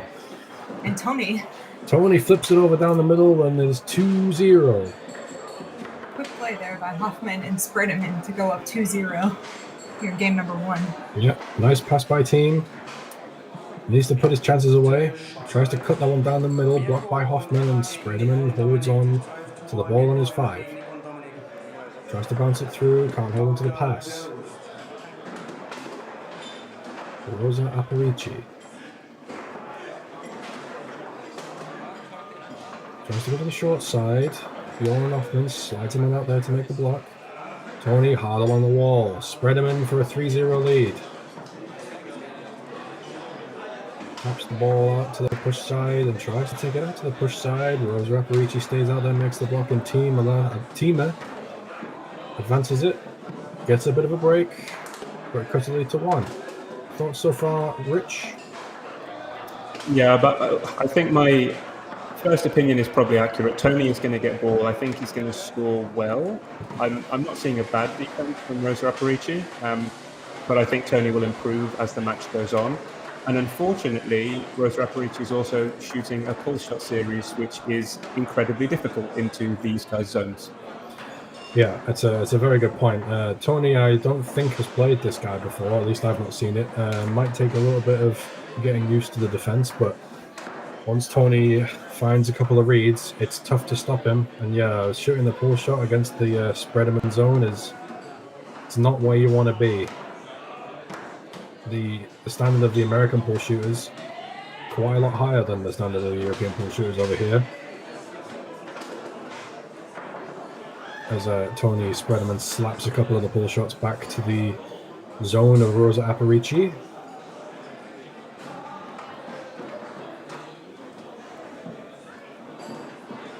Well, we say that Rosa Aparici slides a nice short side pull shot down the middle and equals this game at 2-2. Spreaderman will shoot for the lead. We open the barbecue and there's also some stuff. Spreaderman to the push side, blocked by Rosa Aparici. Can't help but notice the delightful barbecue announcement in the background. It's making me hungry. It's making me hungry. This time, Rosa Aparici tries to go down the middle, stuffed back into the goal by Spreaderman. You're not You allowed win to some, take you that lose shot. some. So barbecue and salads, just eat and pay. This pass stolen by Spreaderman. Thank you. And stolen right back by Tima, but can't hold on. Bjorn, I think he was trying to fake that, but knocked it forward accidentally. Fortunate to get it back. Hoffman down the wall. Spreaderman will shoot for a 4-2 lead. Taps and goes to the push side. It is 4-2. It is game point to Spreaderman and Hoffman. That's one. Timo loses it backwards, but fortunately for him, not to Tony. He gets the ball to his partner, Rosa Aparici, instead. He has scored one. He's been stuffed once. See what he does this time. This one down the middle, blocked by Spreaderman.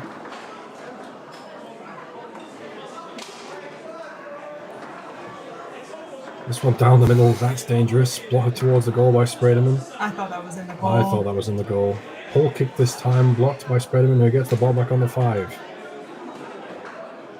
Left hook by Tony, blocked up in the air and off the table. Relentless. Tony will continue to put very hard, very aggressive things on goal. Yeah, it keeps the pressure on the other team for sure. As well, Aparici will stick with this pull shot series.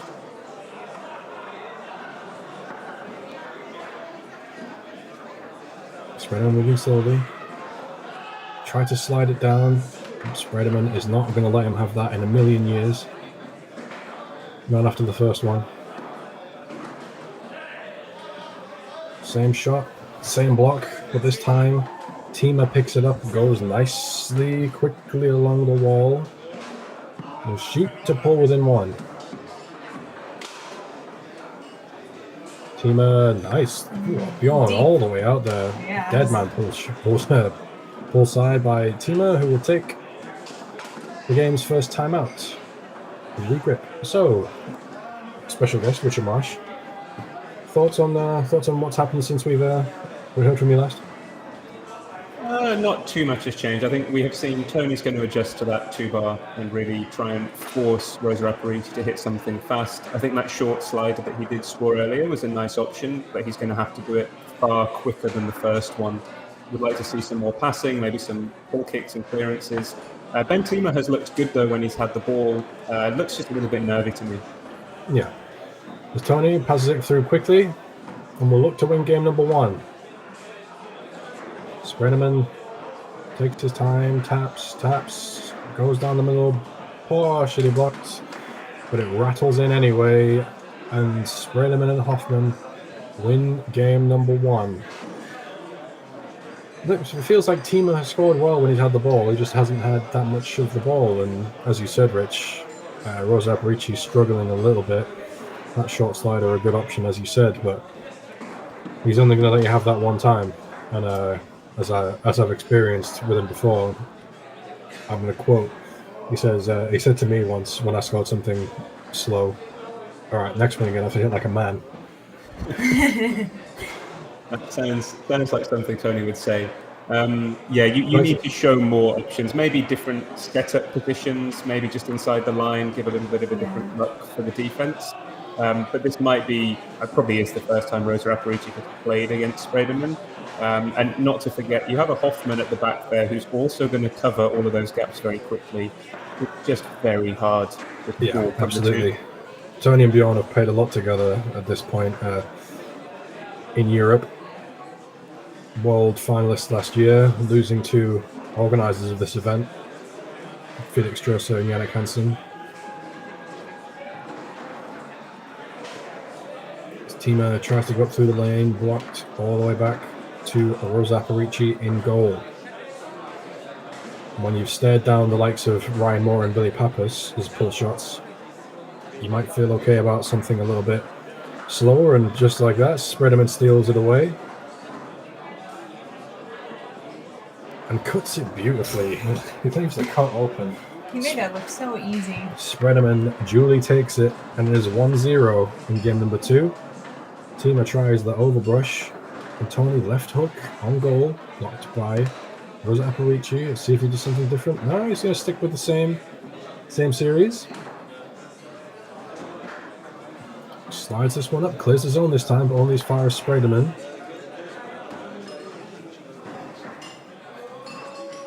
Set the ball up stationary, go off the wall and back down the wall. Sprederman tap to the push side. It is 2-0. Tony and Bjorn dominating thus far. As Bjorn makes a block, doesn't feel like Bjorn's had to do all that much back there. Tony defending from the front as that quick pin goes in. 3-0 very quickly. His teammate gets another possession. He's had success to the wall. Tima takes his time, taps and goes nicely down the middle. Not a lot of gap there, but he found it. So 3-1 and a timeout.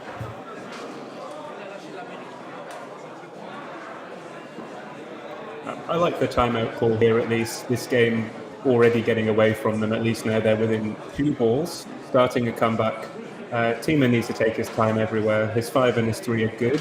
I think he naturally plays sort of reasonably fast pace, but against Tony and Bjorn, that's just not advisable. So he's going to have to dictate the pacing of this match. The fact that you didn't do a Tima time pun is Shocking. It's shocking to me, and I hope you rectify that at some point during the rest of this stream. But yes, I agree with the sentiments. We've come to expect more from you, Marsh. By which you mean expect less, I'm sure. Give me Tima. Sprederman puts it back into play, blocked by Rosa Aparici, and maybe this is the swing and momentum that Tima and Rosa Aparici are looking for. Tries to go down the wall with a pass, blocked by Sprederman. Sprederman blocks the one to the short side as well. When the zone's like this and it's pretty static and you get blocked a lot, doesn't feel like there's lots of holes there, and it's a bit scary. As Bjorn dance the ball around. Looking to pass. Goes along the wall, gets Sprederman the ball on the 5, a planned play. Even if the pass doesn't go through, Tony will pick the ball up on the 5 regardless. Set the ball up on the push side, tap and go back to the push side. It is 4-1 in game number 2 to Tony Sprederman and Bjorn Hoffman, who have simply been dominant so far. Couple of passes blocked from Tima. This one nicely, steeply brushed through. Like to see him take a little bit of time. It doesn't take a lot of time. He taps and tries to go to the push side. Bjorn Hoffman greets him there and will put the ball back into play in his goal area.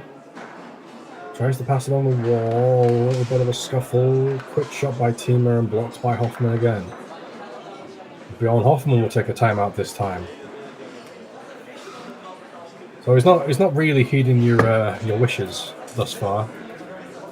It appears not. I don't blame him when you're this far down in a game to just try something.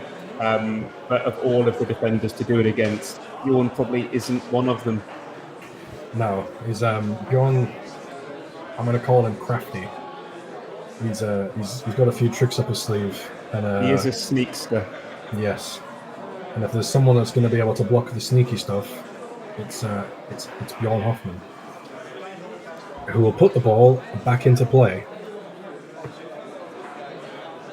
Pass along the wall by the 5 with Tima, and Spreaderman picks it up.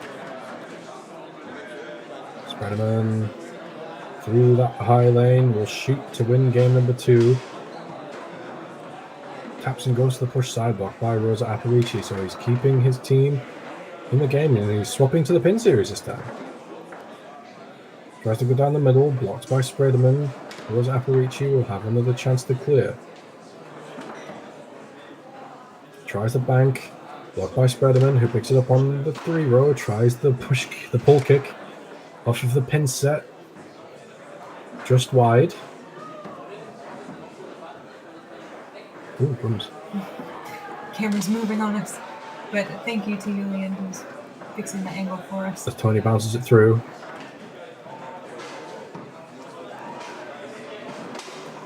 Spreaderman taps it towards the middle, goes out to the push side. Rosa Aparici frozen in place, nothing he can do about it. And Bjorn Hoffman and Tony Spreaderman take a 2-0 lead in pretty commanding fashion, Rich Marsh. Yeah, I think the big challenge here, Timo needs to do more to control the pace, but he's under a lot of pressure, understandably. For Rosa Aparici, I've been in this position before as a goalie against a really world-class team. You are so focused on making some changes to the 2-bar, as we see switching to a pin series that he didn't look as comfortable with, that all of your mental focus on blocking also disappears, and that is a pretty vicious cycle to get caught in. Really want to see him just take the full 90 seconds, come back, just try and enjoy this third game and see if they can get something started. Yeah, it's a pretty tough place to come back from when it's kind of an onslaught from everywhere, really. Bjorn can put stuff on goal, Tony's been hitting stuff from the 5. His 5-bar obviously is ridiculously good. And when you've got to focus on that many things as well as clearing the ball, suddenly the mental energy drains very, very quickly. Yeah, and then Tima has the pressure because his goalie isn't clearing well, and all Bjorn really needs to do is get it to 5. Yeah, Bjorn's been doing, I would imagine, exactly what Tony's told him to do. He's been making blocks, again, in possessions, whether that's on the 5 or on the 3. He's been slamming the ball at the table, getting him the ball. Yeah, it's been solid. We're joined by 204 people watching the stream. Welcome to each and every one of you. We are in the semi-final stages of the FYP Foosball Invitational Open Tournament from Muenster, Germany. In this game, Spreaderman and Hoffman, a 2-0 lead over Tima and Rosa Aparici, who open the scoring in game number 3. Nice shot down the middle. And Tony right back through the lane. Spreaderman taps and goes to the pull side. Aparici there, but it drops in anyway. And when you're up, you're really up. As Tima runners the nice runner through the lane. Few taps, goes to the push side, but Bjorn Hoffman is there. Hoffman along the wall, blocked by the 5 of Tima to the 5 of Spreaderman. I feel like that's going to happen another couple of times. As Rosa Aparici will set the ball up in the pin series, blocked by Spreaderman towards the goal, but kept out by Rosa Aparici. Aparici tries the outside bank, finds on the effort, is taking a lot of time, and will call timeout. It's their first Tima out, correct? You asked for it. That's why we pay you the big bucks. I'll give that a 2 out of 10. Two is that's spectacular. To give you some actual insights rather than just joke around. No, it doesn't I matter. actually think Timo really does need to focus on the 5 bar at trying to pick up those passes from Hoffman, because it is just a free clear to Tony's 5 right now. It's Yeah. difficult skill, but he needs to focus on it. Yeah, I think he's being aggressive with the 5 bar zoning out and angling the man back to receive the ball is tricky to think about on the fly. See Timo on the wall. And there we go. Hoffman off the 5 of Timo to the 5 of Spreaderman, who goes for the overbrush, as average bullshit Mattersburg called it. Or the wet willy, I'm going to call it. I think Wet Willy was either Clay Toomey's or Adams. I think it was Clay. I'm not sure. It does sound a bit more like Clay. Spreaderman along the wall. Shoot for the lead. Tries to go to the push side. Blocked by Aparici. Quick clearing effort. Rosa Aparici gets another chance.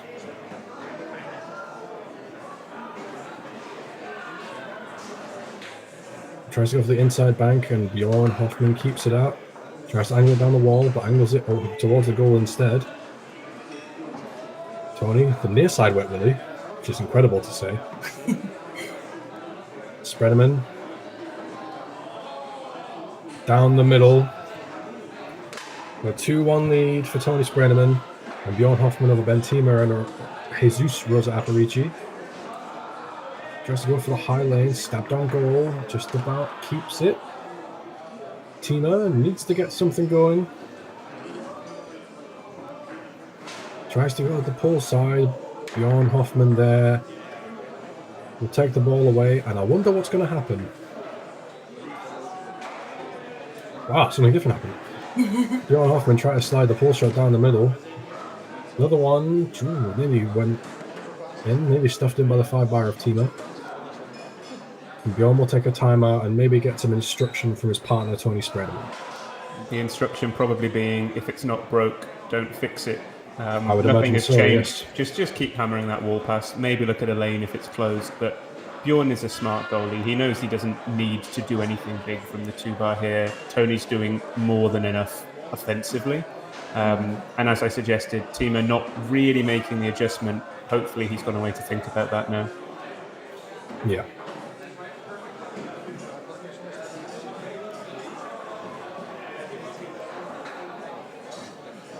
So, we're at 1 timeout apiece. Game 3, 2-1 lead. Yeah, that was confusing because Tima pushed their timeout marker over as if it was their second. I don't think it matters.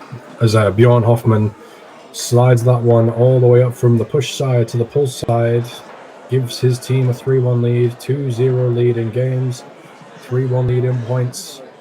For Hoffman and Spreaderman, and Ben Tima needs to score this one. Bjorn Hoffman is there, and he slams the ball at the table to his partner, Tony Spreaderman. Spreaderman tries to go down the middle, blocked by Rosa Aparici, who's done a reasonable job at keeping the scoring percentage low, I think, of Tony Spreaderman. It's just the amount of ball that Tony has got from Bjorn's 2 bar, from his 5 bar, and from the Rosa Aparici 2 bar, it has to be said. As he tries to clear that one by angling it down from the push side. And Tima just about manages to reel it in. Quick push side effort, blocked by Hoffman. Quick clearing effort all the way at the table to Spreaderman. And he can shoot to pull within 1 of victory in this match. Spreaderman to the push side, bounces out. It is 4-1. It is match point. Tony Spreaderman and Bjorn Hoffman are within a point of the final. Tima, the big rock, taps, goes down the middle. Bjorn races in to get the ball. Block on the 5. Spreaderman for the match. Taps, goes to the pull side, doesn't go. But he'll get another chance to finish it here. Spreadman taps, goes to the push side, and there it is. In 3 pretty quick, pretty succinct games, Tony Spreadman and Bjorn Hoffman defeat Bentima and Jesus Rosa Aparici to make the final. I'm not sure who they will play yet, but we'll find out for you if that game is finished. So, closing thoughts, Rich? I think we've covered most of it during the match, but yeah, kind of thoughts? just followed the pattern there. We saw it more and more domination from Tony offensively as the match went on. I'd say reasonable blocking from Rosa Aparici, but 2-bar and clearing was an issue. Bentima, when he took his time, I'm not going to make the pun again, did seem pretty effective, but I think got a little bit nervous and frustrated there, just rushed a few opportunities. And Bjorn, honestly, just at the back, silently doing a very, very solid job as a goalie, which, if you are a good goalie, that's what you want people to say about you. Agreed. The other semifinal is still happening on table number 5. It's Heinrich and Walle versus Kunat and Bogman. Good. We'll see shortly which of them will progress to the final. Yeah, let's field some. Let's see what's happening in chat.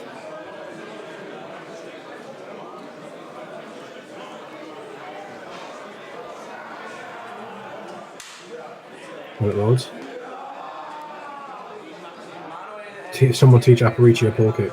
I'm not sure that would have done much. Yeah, that's Zach a lot Foreman easier joining said us. than done against that zone. I'm just going to point out from personal experience. But yeah, he needed something else. You try a pull kick on that zone, it's going back in your own goal quickly. To be fair, that was Ryan Harvey that said it, and he has done pull kicks against Tony. Yeah, everybody's done it. Yeah, but I think one issue on Leonhart, it's harder. It's harder to do that pull kick quickly because of how thin the men are. It's hard to get a good set on it. Unless you do it from the pin setup. I see. So Artisada says there's only one timeout allowed per set. Which checks out. That's why we've not seen many timeouts. That's why. Thank you for informing us. Yeah, Zach Foreman joining us from France. From France. Toulouse, somewhere near there.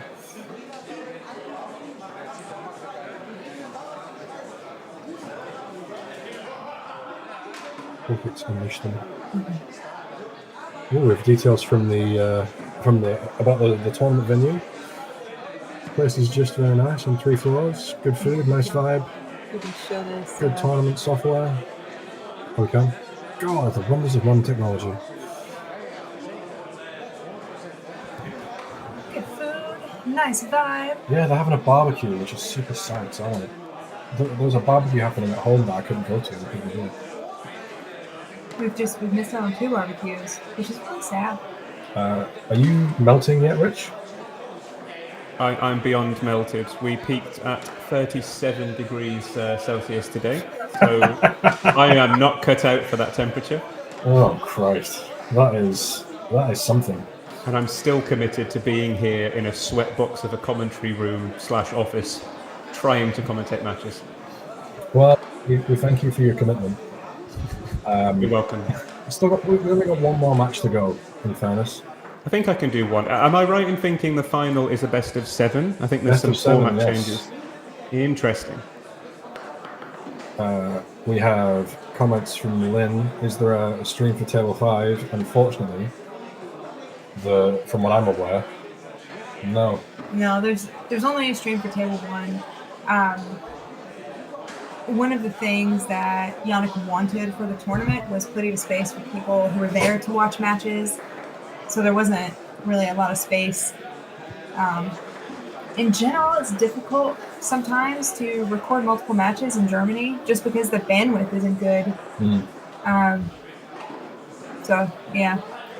Only Table 1. At least this tournament's in a place that I've heard of. It's true.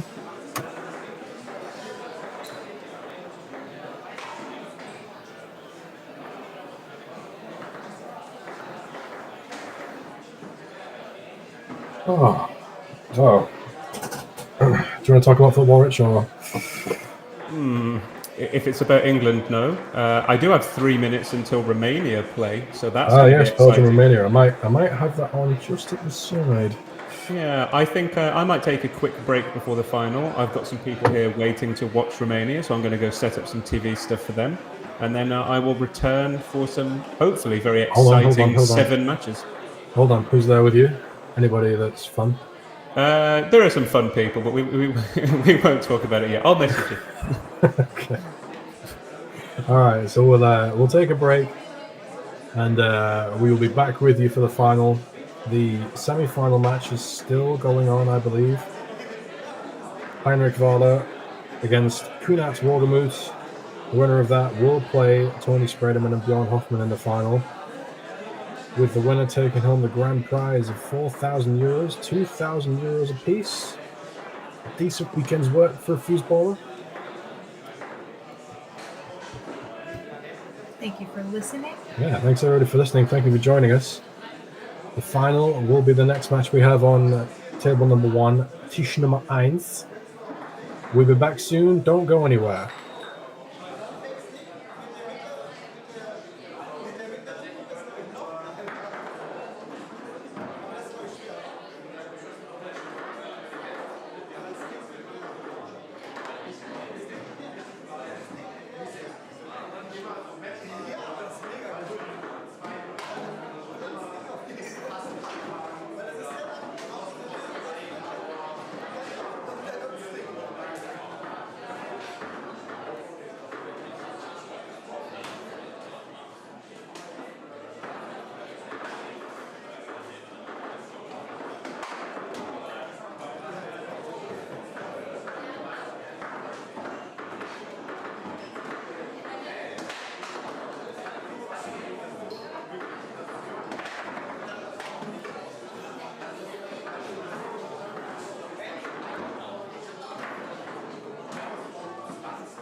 Hello, everybody that is still with us.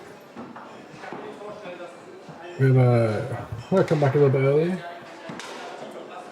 The match between Orgemut Kunat and Johannes Wahler and Ruben Henrik still going on, the winner of which will play Spredeman and Hoffman in the final. We are rejoined We are very happy to be rejoined by Richard Marsh. Hello. We just thought we'd talk about some of the announcements that the ITSF has made regarding the World Cup next year, which you have been a little bit of a part of, particularly the one about the divisions being scrapped. Yeah, so I guess the quick summary for anyone who has missed the ITSF announcement, which I think went out on Facebook at least, probably did get emailed to Federation presidents as well. We are used to nations events at the World Cup having, at least in men's, 2 divisions. The way the divisions worked was based on a team's national ranking, which was already a little bit complex to explain. And that meant there were 16 teams in Division 1. All of those teams would be invited. If one of them couldn't field a team or had travel or visa issues, which did happen almost every World Cup event without fail, a team from D2 would then be invited to take their place. Usually at the last minute, it was a little bit messy. And then those 16 teams would play in 4 groups of 4, with the top 2 or top 3 advancing into a single elim bracket. Rather than go through all of that kerfuffle, which is a word I will stick with, instead there will be no divisions whatsoever. So any men's nations team that is eligible to play will be able to turn up. There may be some protection for some of the higher seeded teams so that we don't have all of the best teams playing each other in a first round of qualifying. But essentially it would work similar to other ITSF events. There would be some form of Swiss or group or round robin style system. Teams would play 4 to 6 matches perhaps, and then there will be a split in the divisions with the top X. I'm not quite sure on the numbers, but maybe it will be a 50% split going into the kind of top half and the bottom half, and only the top half being eligible for the true podium spots for the Nations Cup. Yeah, I think this is a this is a fantastic change, and hopefully encourages a lot more competition from teams that might think because they're in D2 there's no point in turning up, fielding a team, and I don't know who those teams might be, like relegated teams like Canada. Denmark is a good example as well. Denmark, I think another good example. Yeah, we haven't seen a Hungarian team for a long time. All fantastic foosballing nations that might not have come to the World Cup. Yeah, it is quite demoralising. But are super capable of doing good things and going really far. Have the chance to put a team back in and do some real damage, and it's something that I'm sure will be good for spectators, including us that will be there, and anybody else that's watching on stream. It's I'm a big fan. And Swiss, so before they used to do a draw for groups, we always got shafted. We still might get shafted.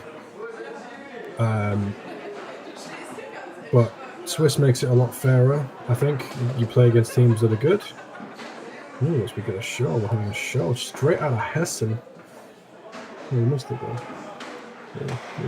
Good advantage. But yes, we've often had the group of death, but Swiss might mean we get less shafted. So Matthias Schopf has asked the question in the chat, which you might be able to answer better than me, Rich. Yeah, so basically, will this continue for the next installments? I think the idea is that this becomes the new standard. So there will be no concept of relegation or promotion between the divisions. It's going to be open entry for any eligible team, every single event. And that also means, for example, if the women's game continues to grow and more nations enter women's or seniors or juniors even, if there are so many teams, there's going to be no cap on the entry numbers. They would all just play in the qualifying format, and then we will split into divisions as appropriate. So yeah, I don't think we will have any form of relegation or standings. It's just going to be, here with the results, great, come back next time. There we go. Again, I think much better for people. If we're gonna try and grow the game, we need everybody to want to come back and want to play. And I think this is the way to do it. I don't know if you've got any opinions. No. Yeah, I think this is good. I think there's another question that just got asked, which is an important one, which is basically how many rounds of qualifying. I'm not sure that has been decided yet. We typically, with the groups of 4, everyone was just playing 3 matches, and that could be basically it for you. You could just play 3 and then maybe play 1 relegation match. I think we will have a minimum of 4, so it's at least 1 more for everybody, and then still a knockout bracket to play. It is possible that gets extended depending on the event timings. I am pushing, and I have something of a position with an ITSF, but this is not official. I would like to push for 6, so that every team that turns up is guaranteed what is basically a full day, maybe even a day and a half of qualifying. But it really does depend how many entries there are, other events, capacity. There's some logistics issues. Absolutely.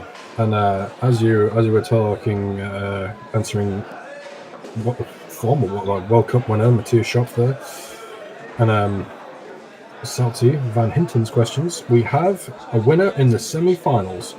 Do you know who it is, Rich? Do you want to guess? Oh, I've heard nothing. So, do you know who the semi was? I do know who the semi was, and I would guess. I would have to go with Nico. That would be my first instinct. Okay, you're as good a predictor as Mariam has been all day. It's Ruben and Johannes Wahler have defeated Nick Kunat and Nico Wogemut. That's the last time I'll have to say their names, hopefully. Ruben Heinrich and Johannes Wahler will play Bjorn Hoffman and Tony Spreaderman in the final. Apparently, according to the chatters, Ruben and Johannes beat Tony and Bjorn in the quals. But Elimination Tony is a bit of a different beast, and he will make adjustments, I'm sure.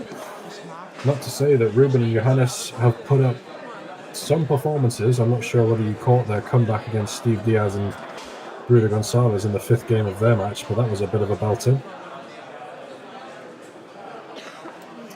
Yes, I think not an unexpected final based on the teams I saw in the chart. Of course, very strong teams throughout this bracket.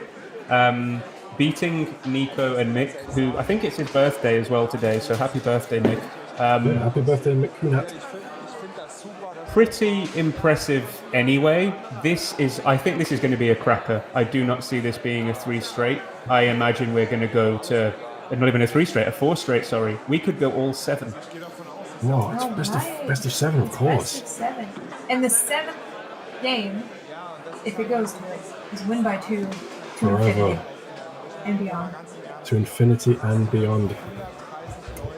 Oh, we are in for some foosball matches. Or match.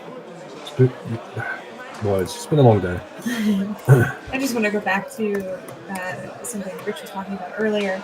I think the removal of divisions makes a lot of sense when you look back at the last World Cup. So the men's Austrian team won, and they were supposed to be in Division 2. And they were supposed to be in Division 2. They only weren't in Division 2 because another team didn't show up, and they won. So it just goes to show that the divisions don't necessarily make sense all the time. And I think it's a good change.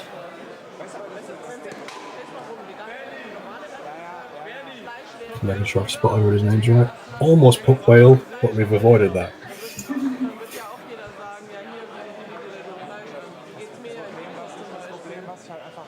So, any early predictions from you, Monsieur Marsh?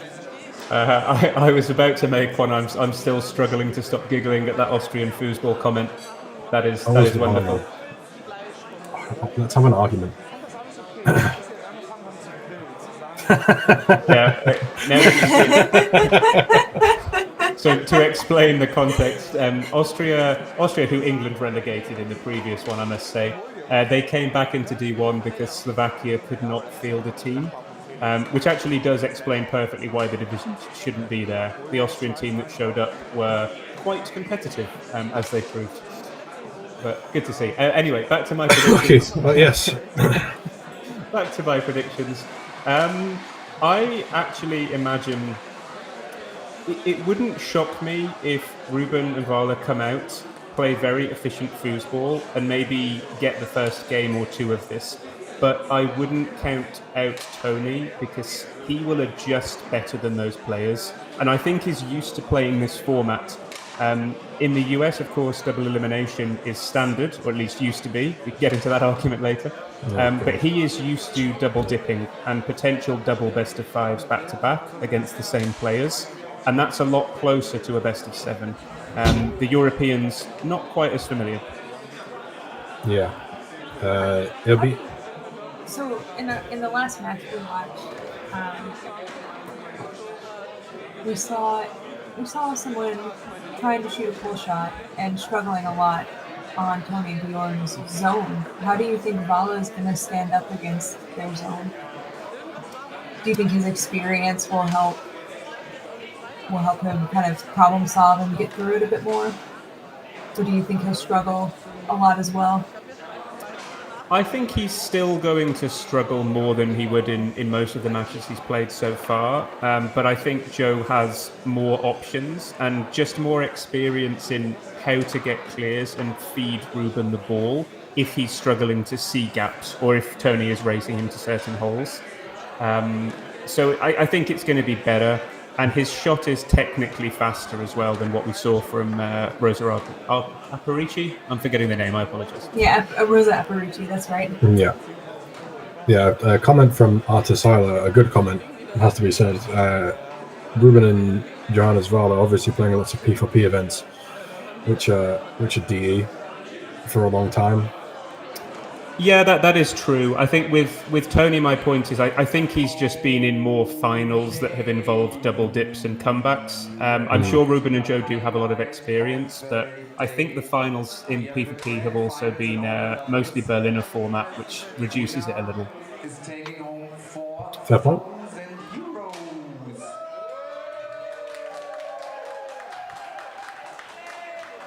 Joined by Valeri. Where are you now, Valeri? That's why I went to Slovakia. We moved on. You're still there? 15 hours, I will probably die afterwards. At least for 2 days. It's been amazing, really. I can't describe it. And now we paused all the games so everyone can watch. Pick a team you like and just cheer. Let's make a party for the finals. While the ball is in game, of course, we're quiet, but in between, just fucking cheer. Let's go. And we have Tony Spreaderman and Björn Hoffmann against Johannes Vala and Ruben Heinrich. The game will start in about 10 minutes when Ruben and Joe are ready. Take a seat, get a beer, get a cola, and enjoy. Thank you so much. It's been a pleasure. The yeehaw from, I'm assuming, Yannick Hansen. Had to pause and listen to that. Nice succinct speech by the organiser of what seems to have been quite the tournament. Sad that we couldn't have been there in person, but happy that we've got to see some of the foosball digitally at least. Massive hats off to everybody that was organised, gone into organising it behind the scenes. Table teams, everybody. Yeah, even Julian, who did some of the camera work, I have to thank him as well. It certainly seems like an excellent event. Yeah. Hopefully the first of many. The first of many. Yeah, look forward to the next one. We'll try and make the next one. What is your next event? Are you going to Poland, Rich? I am going to Poland, which feels too soon. I think genuinely the only reason I'm not at this event in some way or another is that I desperately needed a break Otherwise, I would have been 7 weekends in a row. And I can't handle that physically or mentally. Yeah, it's a lot. 5 weekends has been more than enough for us. But more than happy to bring you coverage of this one. You see Ruben Heinrich getting ready.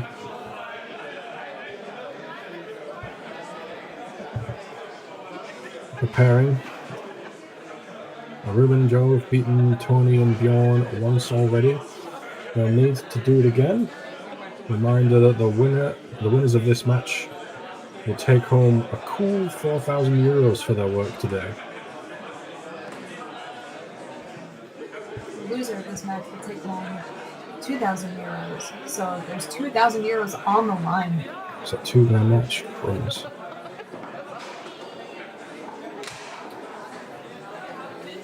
It's better than going on some game shows in the UK.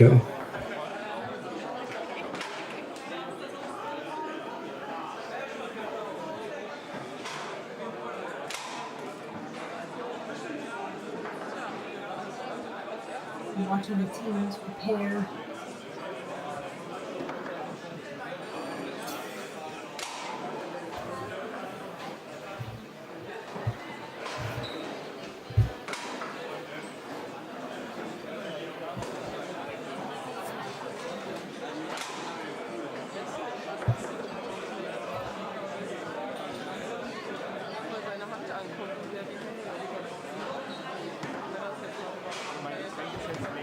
I see it started badly for Team Romania in the old football there. It wasn't a great minute 1 or 2, admittedly. Then they did almost equalise, and then I stopped watching, so I have no idea what's happened since. It's still 1-0 to Belgium, unfortunately for your compatriots. That is unfortunate, but there are signs of life. I think from the first 4 minutes of that match I watched, still better than England. Yeah, well, everybody could have been better than England. Yeah, the prize money for second is 2,000 euros, so 1,000 euros each. Prize for first place,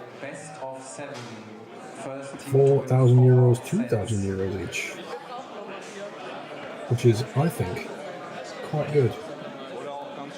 As Prince of Fools says, last final between the two teams was a 3-0. I think you mean the Kicks Final Four. Was indeed a 3-0 win for Tony and Bjorn. I have to say that trophy is pretty cool, actually. Yeah, it rotates. It's a rotating cube. Yeah. Self-rotating cube. Self-rotating cube. As we are putting the final preparations for this match. Tony are wrapping up.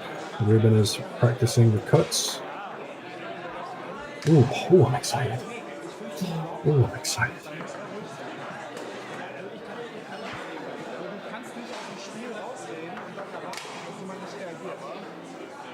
The Swiss system, of course, means all of the matches are paused. There's no other matches to be done while everybody in the venue can come and watch the final.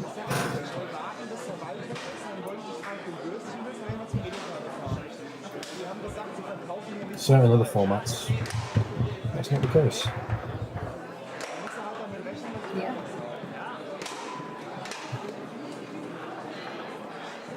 You want to talk about formats, Rich? Or are you... I can happily talk about formats. What would you like to know? I'd like to know your opinion. On a best of 7, or this kind of event in general? Oh, we're talking the Swiss D Championship format debate that's been happening all over Facebook. Yeah, okay. Let me do an honest one. To me, there are 2 formats in foosball that I think are fair and that work and that players are happy with.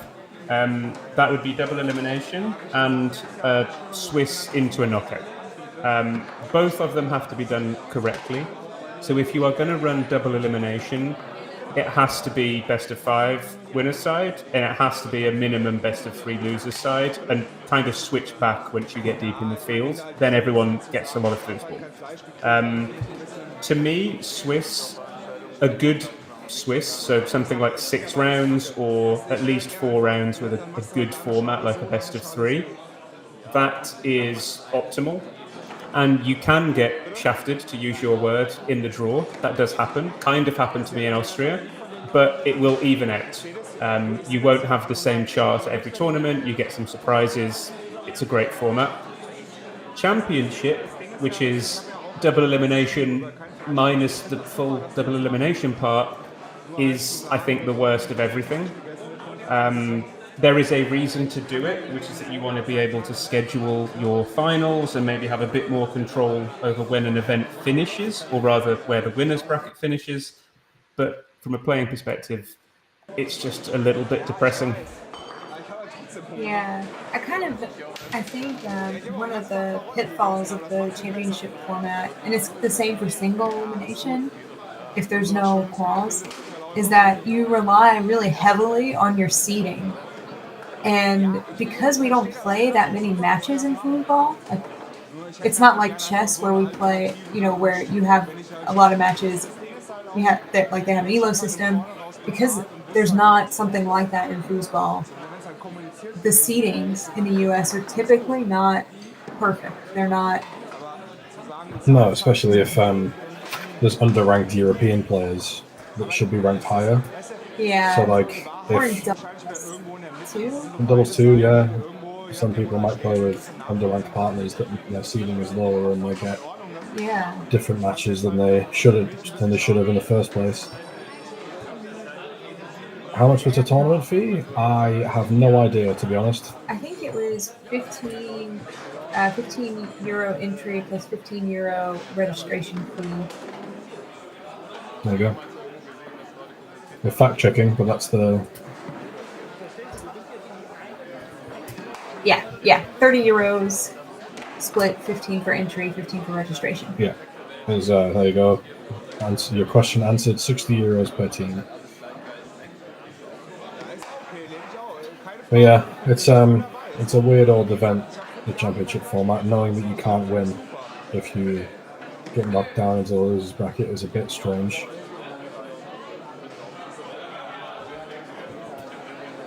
But it looks like that's the way that most events in the US are going to be shaping their tournaments up. And that's the way we're going to have to play foosball. Yeah, what I would like to see from it, because one of the benefits of a championship format is that you can schedule the winners bracket. So what I would like to see is, like us, the US, leaning into that to have scheduled matches on the stream. I think that would help make foosball more marketable, and to me, that's worth it for the change for the players. Mm-hmm.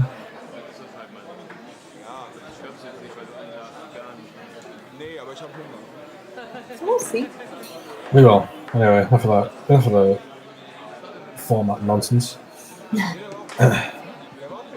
Back to the action, and what will be possibly a 7-game thriller between the unbeaten team today, Ruben Heinrich and Johannes Wahler,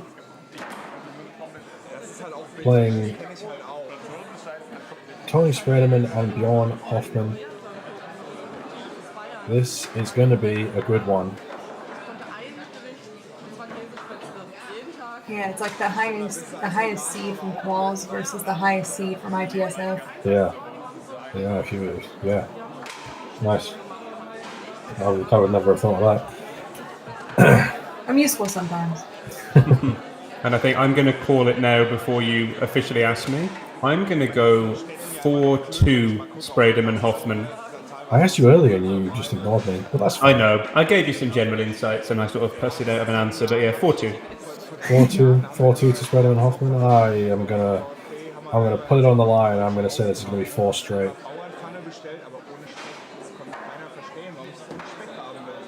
I'd like to have my own opinion, but I agree with Callum.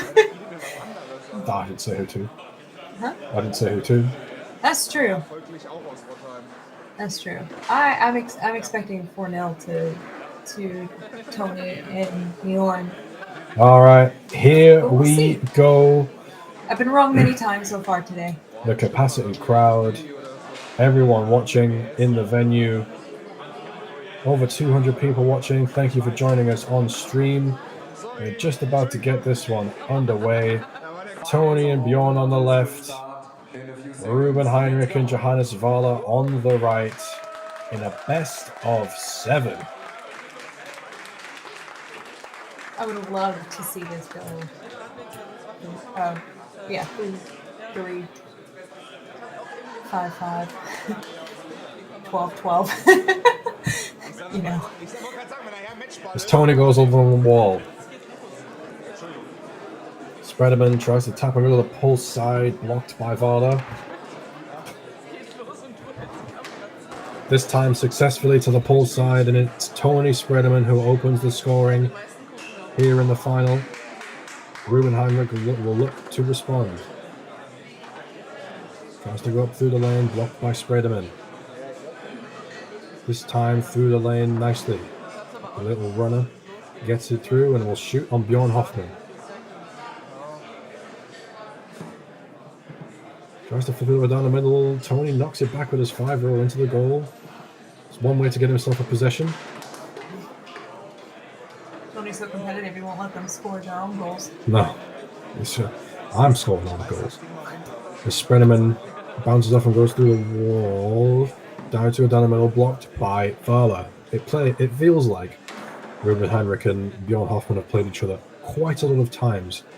And that's a dynamic that we'll see as we see Tony take it away and drill that pull pin that he's so good at. That ball just disappeared in the hole. He stole it and then it was in the hole. Heinrich along the wall. See, Hoffman switching. And Heinrich drills the pull side. Nice shot by Ruben Heinrich. It's even the first game at 2.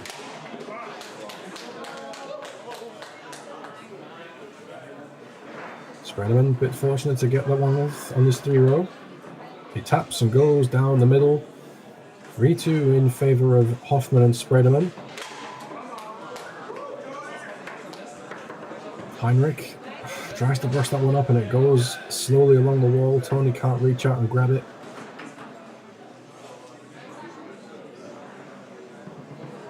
Heinrich to the pull side, blocked by Hoffman. And Bjorn will put the ball back into play. Hoffman down the middle on goal and it rattles all the way back through to Ruben Heinrich on the 3. And he inexplicably loses it backwards. And if you're the team on the right, the ball being on Tony's 5 bar is not where you want it to be. Tony will set it up and quickly score. It is 4-2. It is game point for Tony Spreaderman and Bjorn Hoffman. As Tony steals the wall pass away. Tries to brush it down. Stolen straight back by Heinrich.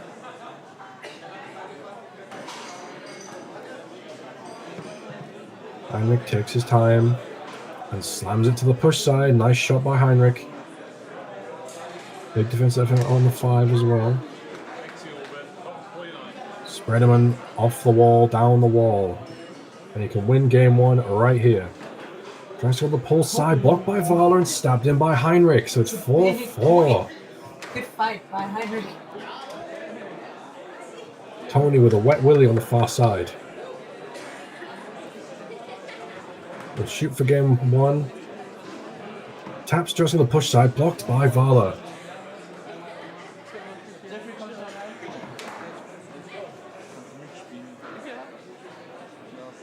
Wahler takes his time and has his push shot, hole shot nearly stuffed back in, but Spreaderman gets the rebound. Tony taps and goes to the push side, and game 1 goes to Bjorn Hoffman and Tony Spreaderman. That's 2 Tony stole and then scored from Wahler. Yeah, we talked a little bit before the match about the pull shot series and how Johannes Wahler would deal with the zone. Not well by the looks of things, and some things might need to change if you're Johannes Wahler to get the ball clear to your partner Ruben Heinrich. What do you think, Rich? Yeah, I would agree. I'm not sure that Vala is going to make too many changes. He's been doing this series for what feels like decades. I'm sure he has some different options, some different timings, but he's going to have to work those very quickly. And interesting to see these teams just get straight on with it, not even thinking, just a close game, let's keep playing. Absolutely. Ruben Heinrich gets the first scoring opportunity, but Johan Hoffen makes a couple of blocks. The pull push kick down the middle gets the ball to his partner, Tony Sprederman, who tries to brush it down along the wall, partially blocked by Heinrich, and Johannes Wahler needs to up the game a little bit. Fakes. Goes down the middle, picked up by Sprederman.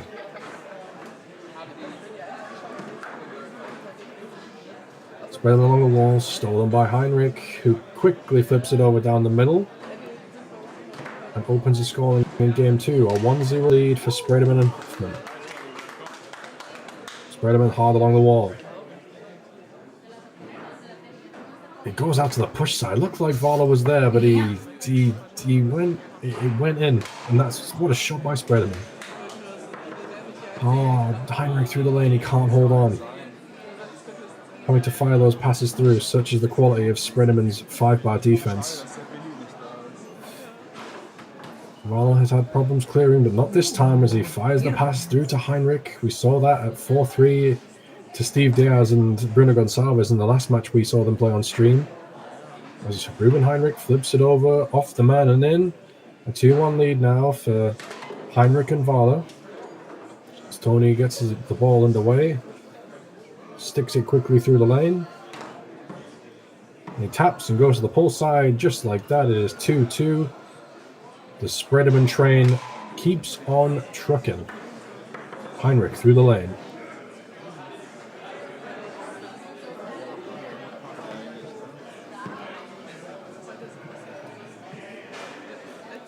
Heinrich's the pull side, blocked by Hoffman.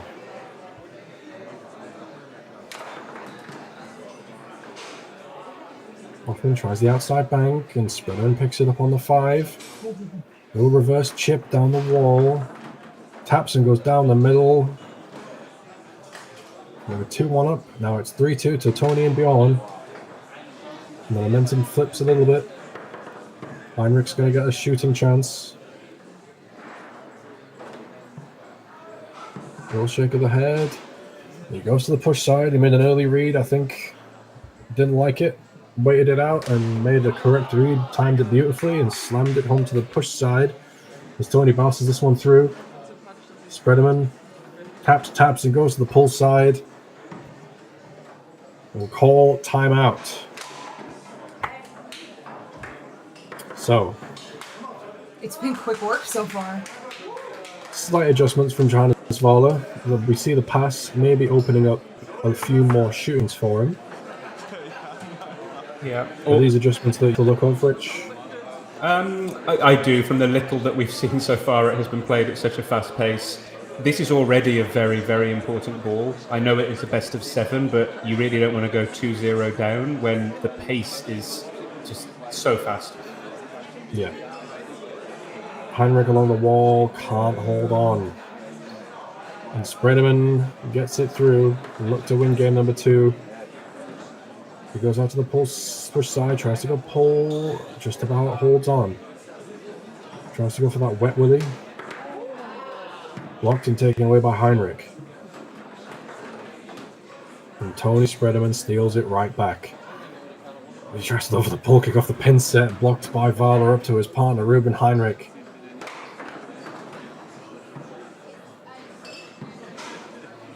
Who dances it out to the push side and drills the pull side pin. Once again, we are at 4-4.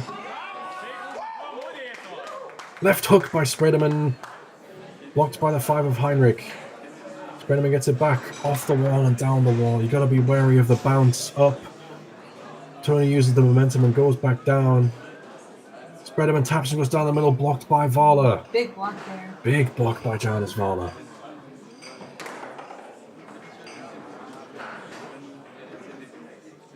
Fakes.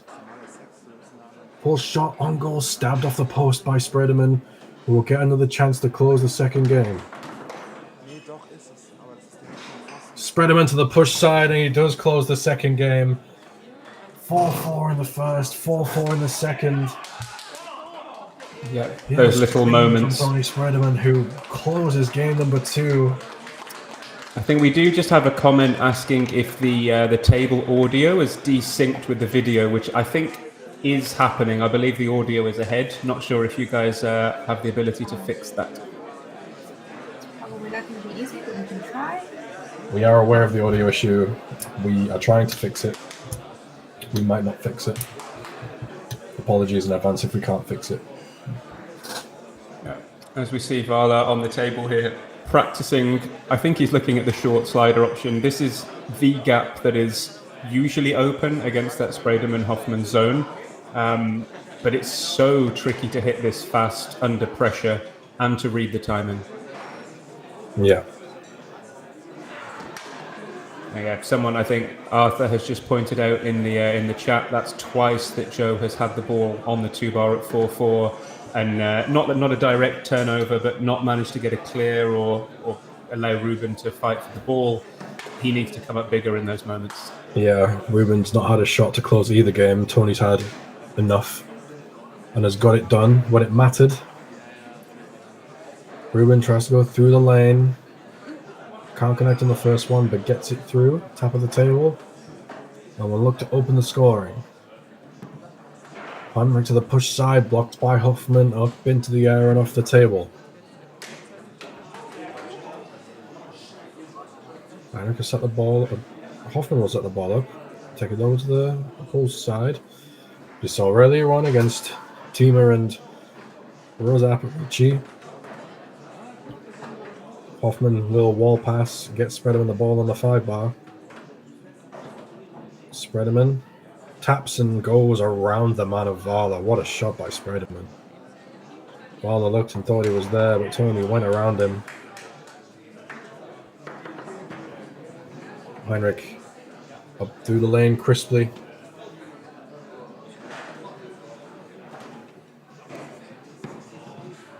Goes to the pole side. Nice shot by Heinrich. He levels the game at 1. 2-0 lead for Tony Sprayman and Bjorn Hoffman. A high lane. Sets him up beautifully for it. Sprayman tries to go to the push side. Blocked by Vala. Pull kick.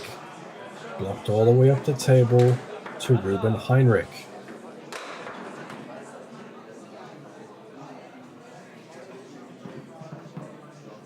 Heinrich dances with the ball, tries to flip it over. Bjorn Hoffman stays at home and makes the block. And he slides it one up the table, off a couple of men and in. Break, but you take those. Is 2-1.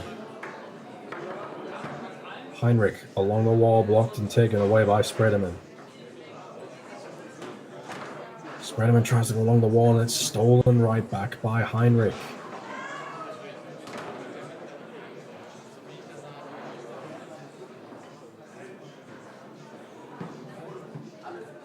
Heinrich, the quick shuffle, cut that one, blocked by Hoffman, but Heinrich will get another chance.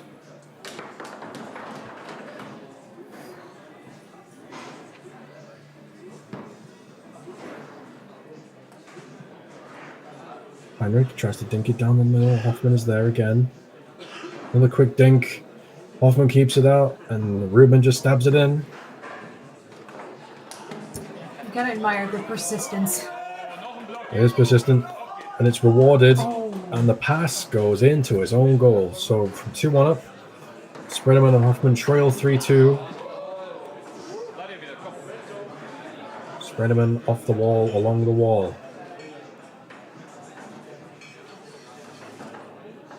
Sprayman tries to go to the push side. Vala there.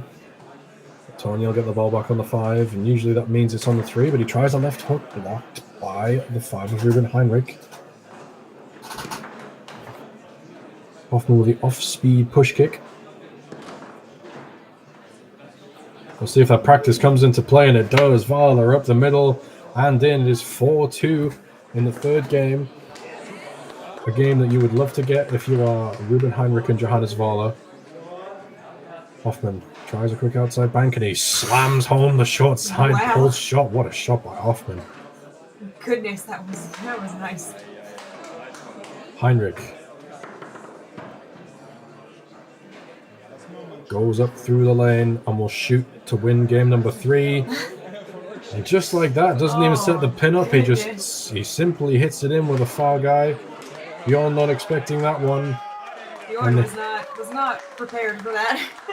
Not at all. And we have a game on the board for Heinrich and Vala. Rich. Yes, we do, which is looking better for my prediction, at least after the first 2 4-4s. I actually think Bjorn in that particular set impressed me a lot. He was putting up some good defense, some smart play, unlucky a couple of times that rebounds didn't go his way. As we scored that beautiful pull shot as well, put some efforts on goal. Tony just a little bit off the pace there, which is unusual. Yeah, I think Johannes Vala making some excellent blocks. Scored one this time. Is generally improved. As Spreaderman has his lane blocked. We'll try and go. He goes for the Wet Willy. Look to open the scoring in game number 4 of a possible 7. Tries to the pull side block by Vala.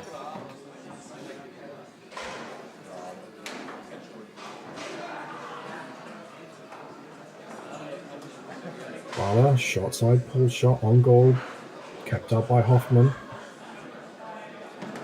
The off-speed push kick, a beautiful shot by Hoffman, and he gives his team the lead.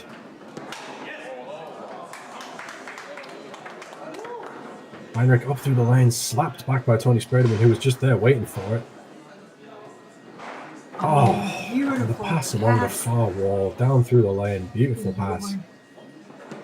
Spreaderman has to score this one just because the pass was so good. And he delivers, taps and goes to the pull side. That the pass as good as that needs a shot that goes in. 2-0 lead in game number 4 as Heinrich look to answer. And he does. He quickly goes to the pull side. Deep shot, nicely worked by Ruben Heinrich. Spreaderman off the wall, along the wall. Heinrich's momentum took it out to the lane. Tony uses that against him. Spreaderman tries to tap and go to the push side. Johannes Vala greets him there. Spreaderman taps and tries to go down the middle. Vala there again. Tries to pass and he turns it over. Spreaderman taps, walks the ball and goes to the pull side. Not sure how that one went in, but you'll take it. 3-1 now in favor of Tony Spreaderman and Bjorn Hoffman. Heinrich along the wall. Tries to flip it over to the push side. Bjorn Hoffman there.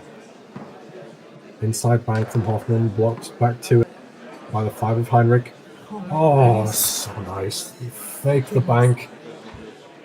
Passed it to Spreaderman. Quickly sets it up and goes with a pull pin. 4-1 in game number 4. Hoffman is putting on a show in this match. My word. Is he? Spreaderman quickly flips it over to the push side. And that game lasted, what, 4 minutes? It was quick. Yeah. And these are the types of sets that you get used to when you watch Spreaderman Hoffman, because when Spreaderman is shooting well, passing quickly, Bjorn will also speed up the pace. He knows you can just steamroll with that momentum. Both of them playing incredible in that set. Joe again struggling a little bit, but really just they didn't have possession. And that's a worrying sign. The prediction is still alive, but another set like that and it's over very quickly. Definitely. Ruben Heinrich simply needs to get himself more ball.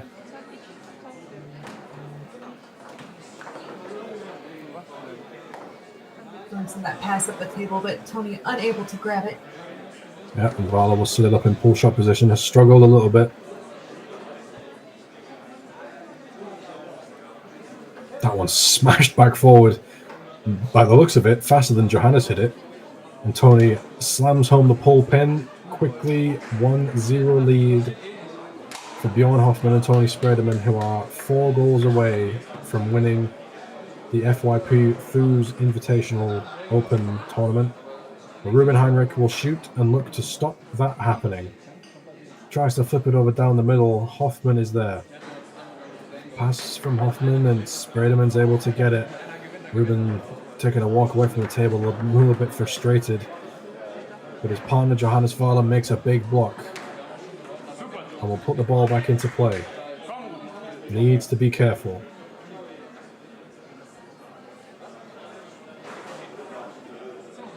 The shot up the table, blocked by the three of Sprederman, but not cleanly enough for him to get the possession back. A little off-speed push kick we've seen Hoffman hit a couple of times. Heinrich able to reel this one in.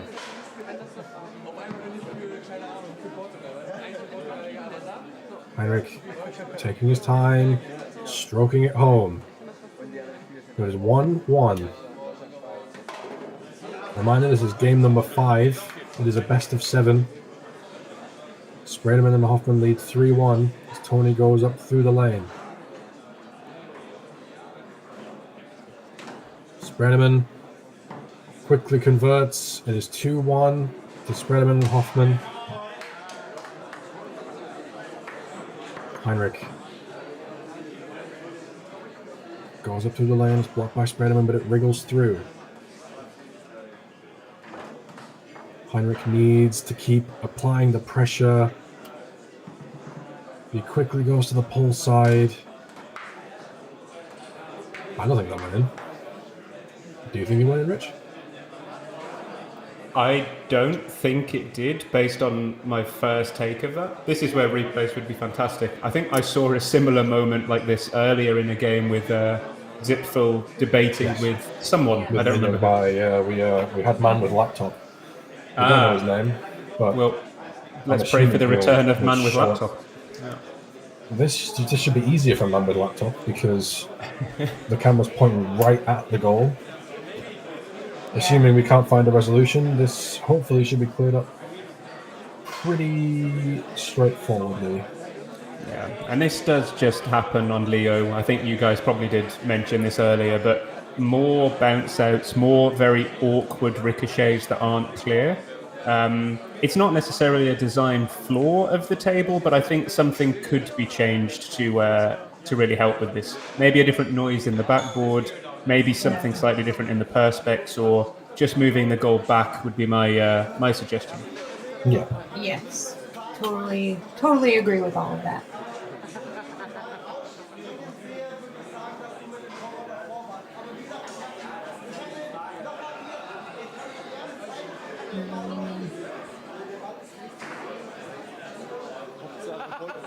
Getting some discussion off the table. You know what happens.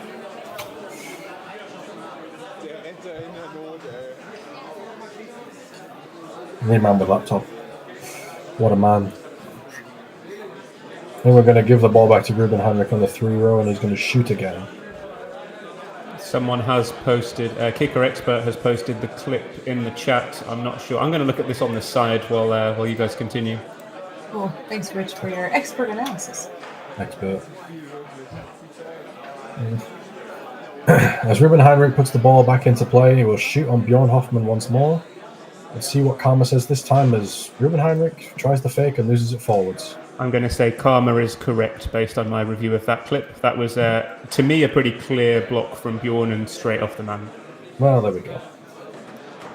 And Karma dictates that he should lose the ball and have his pass stolen by Tony Sprederman, who taps, tries to go to the pull side. Blocked by Wahler. Heinrich gets it back on the 5. Heinrich, that runner pass, so nice. Can't hold on to it though. And a little tic-tac bounce pass by Sprederman.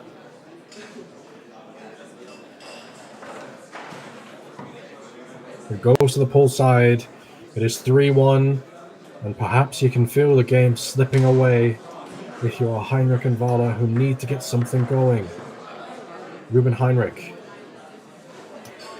Bjorn firmly on the pull side. Ruben tries to go push. Bjorn is everywhere. Hoffman makes the block on the push side effort again. We haven't mentioned his name all that much, but Bjorn Hoffman is doing a fantastic job in goal. He's made some key shots, he's made some key passes, and they'll put the ball back into play. Yeah, I was going to say he was fairly quiet in the semi-final because he didn't really have to do too much, but Bjorn really is the star right now of this doubles team. Yep, absolutely. As he clears that one down the middle, Johannes Varner will pick it up and hit his pull shot off the post and get his partner Ruben Heinrich another possession. A possession you feel he needs to put away if his team are going to remain in this competition. Bjorn Hoffman is there and he makes another block. A brick wall back there right now, and if you're Tony Spreaderman, how confident do you feel with the blocking efforts of Bjorn Hoffman? As he tries that pass down the wall, Spreaderman can't quite hold on.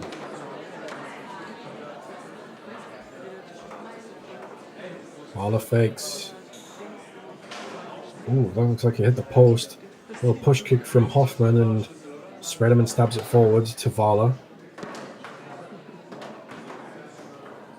Waller tries to go along the wall, clears it only as far as Spreaderman, who gets his pass down the middle through.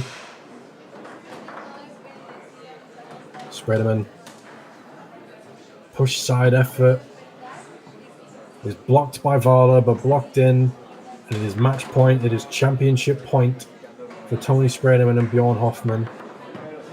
Ruben Heinrich nearly had his pass stolen into the goal. Waller.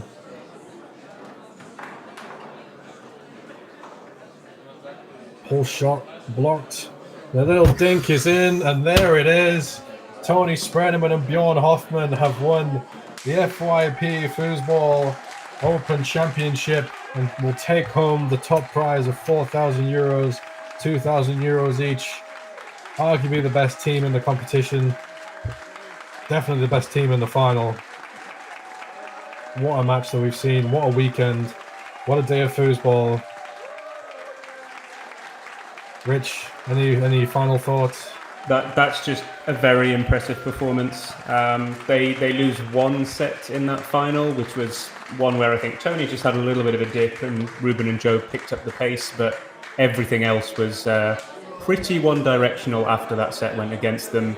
First two games were close. Could have been a little closer maybe if Joe doesn't squander those two possessions at 4-4, which he might live to regret. I'm sure the 1,000 euros in his pocket will help.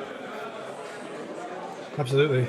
I'd say it's a pretty decent bar tab if it's not the top prize, but well, there's not a lot more for us to say. I think. Thank you for joining us, Rich. Your presence has been greatly appreciated, as has the presence of Mariam Ali as well. I have thoroughly enjoyed talking to you all and bringing you the action from what has been, by all accounts, from people that were there and stuff that we've heard about it. A very well run tournament in a beautiful place with a great venue, great staff, a good format. Just a very enjoyable experience on the whole. It's been a barbecue. What more could you ask for? And I'd like to say a final thank you to everybody that's worked on this behind the scenes for us, bringing us the video behind the scenes of the tournament. It's been a blast. So yeah, anything you'd like to say as we leave, Rich? I think you've summarised it very nicely. I missed the start of the day. It would have been fun to be here with you for a little bit longer, but the quality of matches I have seen has been spectacular. I think guys in the chat have enjoyed it. Really good foosball day. Hope they do more of these. Hell yeah. Absolutely. Anything you'd like to add now? I just want to say special thanks to Fypfoos. I think you've done a wonderful job with this event, and thank you for having us on your stream. Yeah, final thank you to everybody that's joined us in the stream, asking us questions, keeping us entertained with your chats. It's been a pleasure, and we will be... Are we leaving the stream up for 2-ball?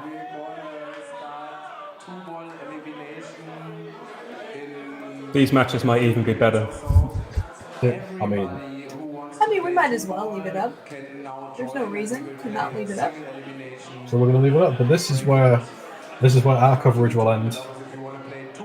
I've had a great time. Thank you all for joining us. Until the next time I see you again, we will see you soon. Bye, everybody.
do some photos.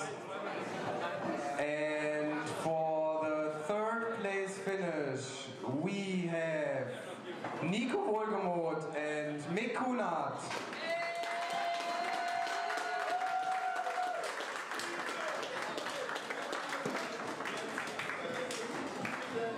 Sharing this third place with Bentime and Jesus. Congratulations.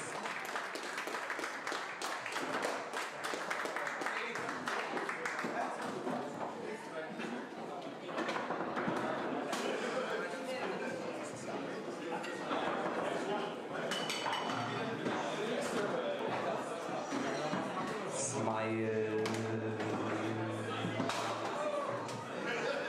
Very nice. Big applause for our third place finishers.